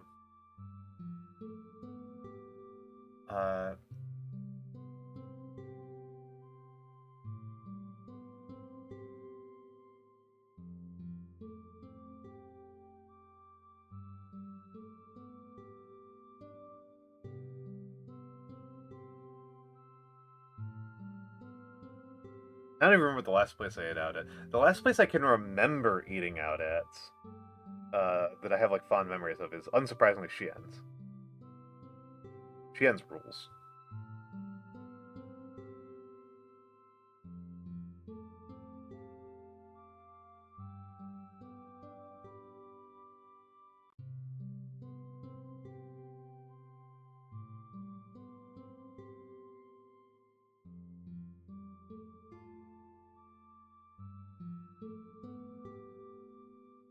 Yeah, Xi'an's, yeah, exactly. They're great. Liangpi noodles, man.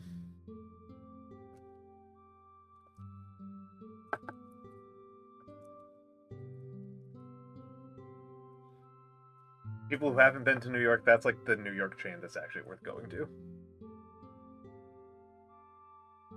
There's a lot of bad chain restaurants in here.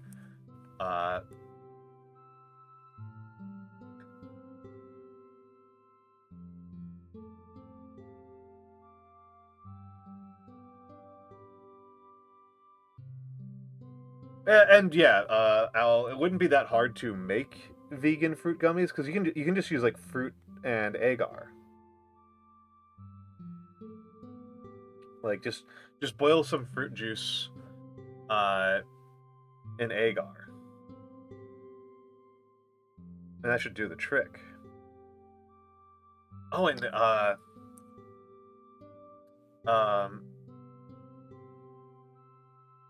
and McDonald's is like popular around here too. Is like the crazy part. Like McDonald's and Domino's actually like do pretty well in New York. Like I'd say those are both pretty successful.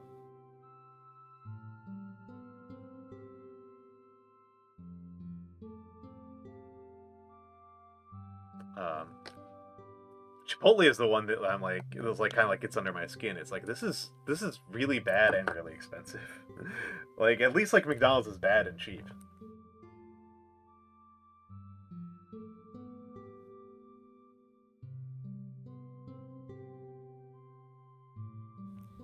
But like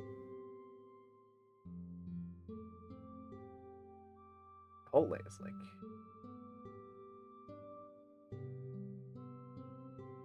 Chipotle is really ripping you off. I'm not even like a huge Chipotle ripoff. A huge Chipotle hater. McDonald's is cheap in the US, yes, Murrow. McDonald's is often... Well, okay, actually I don't know. I've been vegetarian for like 15 years. I've been vegan for like 12 years, so it's been a long time. But like, at least when I was growing up, McDonald's was like... depending on the week, McDonald's could be cheaper than going to the grocery store.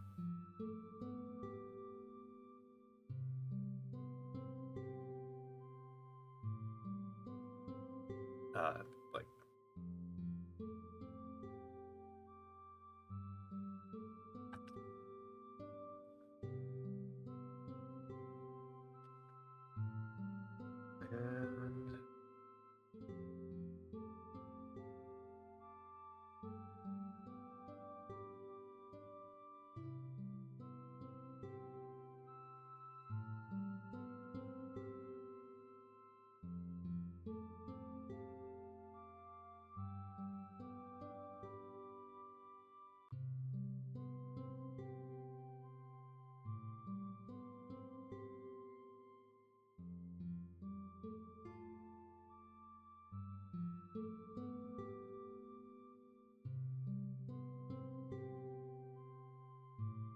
and yeah, I can believe that. I mean, and McDonald's, like,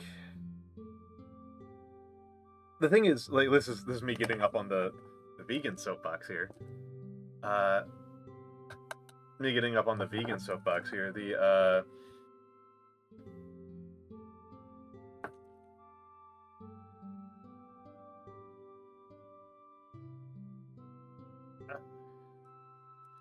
The McDonald's, in order for McDonald's to be cheap, the U.S. government has to spend a lot of money subsidizing that beef.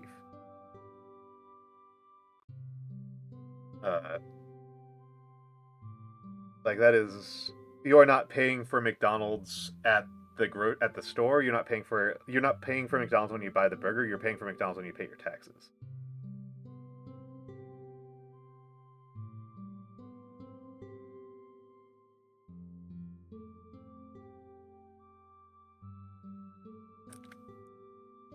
Which is, one of those good instances of, like, how is food political, right?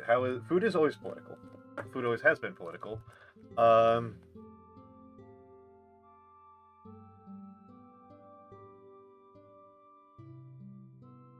I can't answer for in Russia.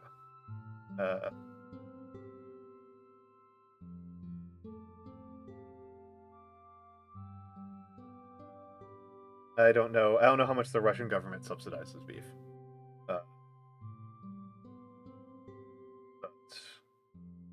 In these United States, the U.S. government subsidizes beef very heavily.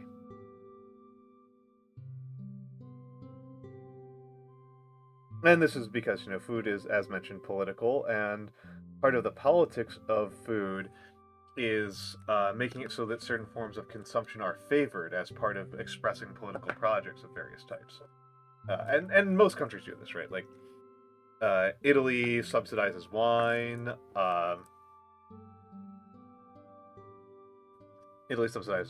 and France subsidizes cheese, like crazy. Those are two of the more famous ones where it's very, very expensive. And this is in no small part because it's part of, like, the identity of these countries. The governments are willing to pay a price to emphasize certain things as part of their national values. Blue, it absolutely does. That is not in question. We have the worst McDonald's. That is not in question at all. We have the worst McDonald's. It is actually deeply funny to me. We might have the absolute worst McDonald's, because I've had McDonald's in third world countries that was better than ours. Like I've heard people be like, "Oh, it's because of, like, the subsidies." I'm like, "It's because of, like, the food stamps." I'm like, I don't know about that. Like, I don't know about that, because, like, Countries that have worse food standards than America also have better McDonald's.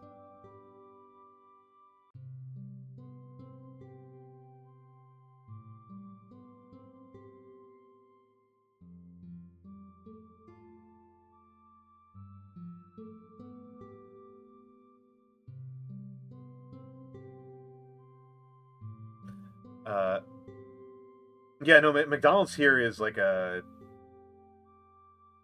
It's I mean, again, it's been a minute since I've eaten there, but where I was growing up, we try and treat it as like swill. Oh yeah, obviously, I'll link like. I assure you, Indian McDonald's does not sell beef hamburgers. that is not happening. That would be extraordinarily unwise on their part.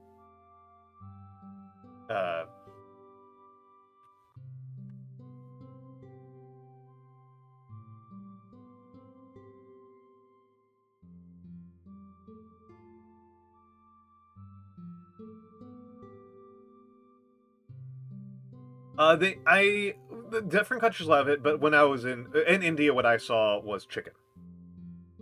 It was fried chicken sandwiches.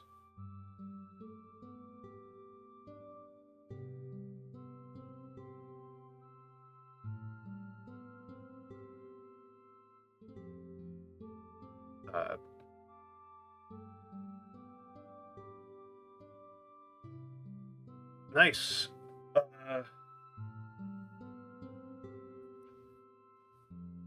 Mora, have a good night. It is keeping you up pretty late. We are into keeping you up pretty late territory.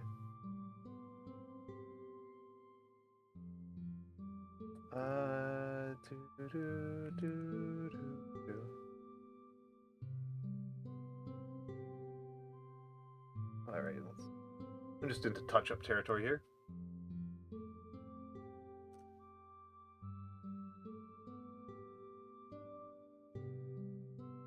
The Maharaja mock. That's not bad. That's not bad.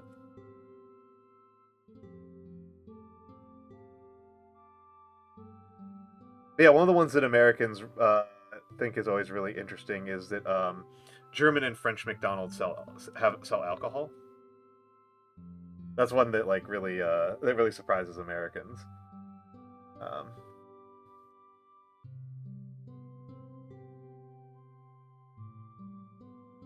Because America's very weird about alcohol, right? Like it's very weird about alcohol. Hello, Nisina. What are you eating? What is you eating?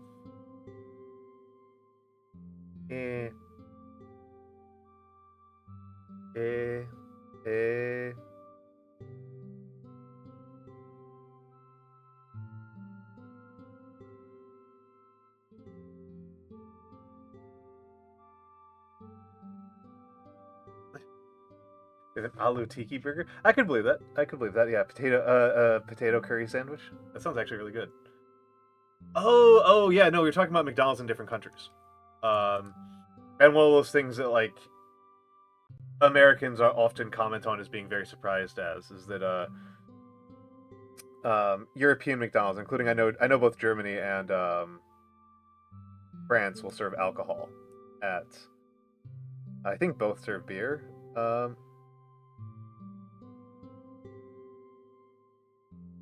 And that's very surprising to Americans because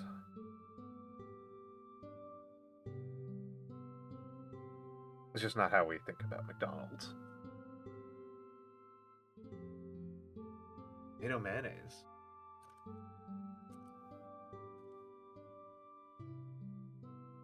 Interesting. Does it say tomato mayonnaise or say does it say tomato achar?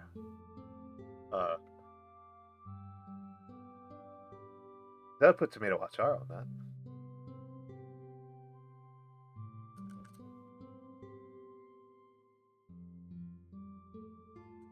I guess, yeah.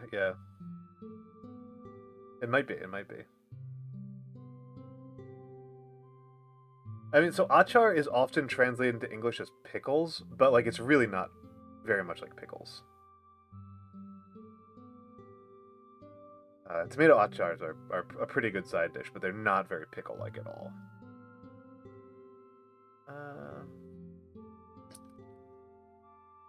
And I think I'm going to call this one pretty good in just another minute. Just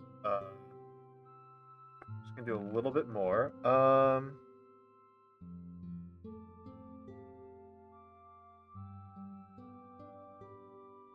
A little bit more touching up, and I think we'll be ready to call this one good. This one I feel pretty good about. This one I feel fairly good about. One I feel fairly good about.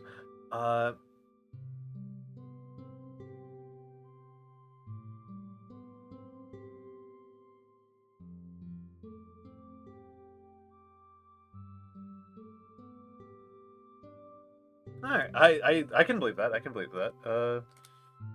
Every country is turning into America, which means they don't serve beer at McDonald's. That's what when people talk about American cultural hegemony, they don't mean the McDonald's. They mean they're not serving beer at McDonald's.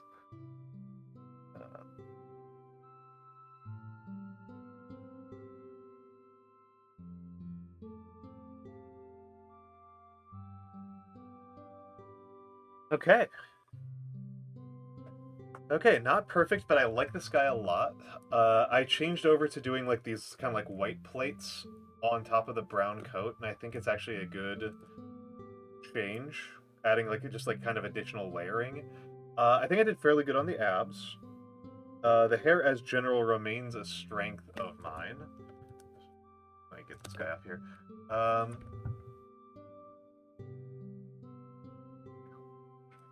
Now the messiness of my desk is coming home to bite me. It just didn't sell too well. Okay, that's believable. That's believable. Over to handcam, properties, figure video, camera control. This is so many layers to get to. Let's take a look which direction I want to go in. Okay, focus up. So, I think this turned out pretty good. I think this turned out pretty good. I think that I think my washing is getting better. I feel like I'm a little bit too heavy-handed on my highlights. My edges could use some more cleanliness, and I could probably spend another hour here just cleaning edges.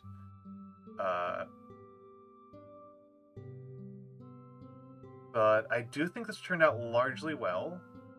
And this is one of my favorite. This is probably my favorite of the models I made for posing. So the next time I stream model painting, I'll be painting the compatriot model. The elven butt cheeks I screwed up on this guy. This one I screwed up on. This is what they're supposed to look like. Elven butt cheeks. This one I painted. This one I'm now noticing that I've painted very unevenly, but the whites are very uneven. But yes. Let me put that away. So I didn't do schedule this week for shit. Because it's subathon and I'm just going crazy. We should be up to 154-ish. No, 150, probably 155 subs on the subathon. So we're 20 away from the model reveal. We are 20 away from the model reveal. I was hoping to get there today.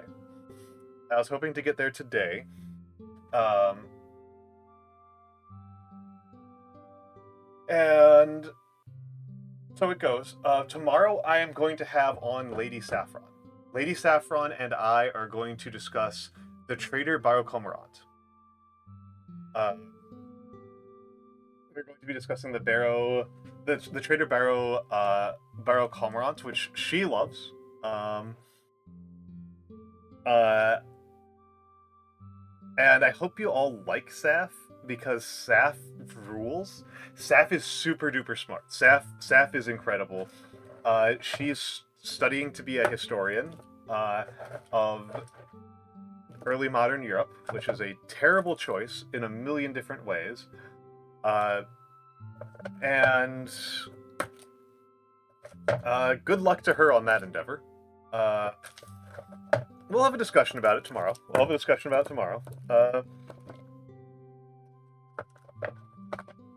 I'm interested to see what she has to say about it. Well, Nisi is talking about in Germany. Nisi is talking about in Germany, not in the U.S. You do need a liquor license in the U.S. Yes. So we'll be doing that tomorrow, probably around 5 p.m. We're doing that tomorrow around 5 p.m. And thank you all for being here. I'll keep track if anybody gifts more subs while I'm away, because people keep on doing that. And I love you all, and I'll see you tomorrow evening. Oh, actually, one more thing. I believe... Oh, I just double check something here. I believe that there was a... Oh, okay. There's an interest. Okay, I won't be doing it tonight then. I don't think. There was an interest. They're doing a re-release of Interstellar 5555 that is going to look like shit. So I'm going to do a screening of Interstellar 5555, but probably not tonight. I want to do it competing with them. So they're doing it December 12th. Anyway, I love you all. Have a wonderful night and goodbye. Oh, right, we're going to raid Vex. I should have said that. We're raiding Vex because it's her affiliate anniversary and she's running a donathon. So, see you all there.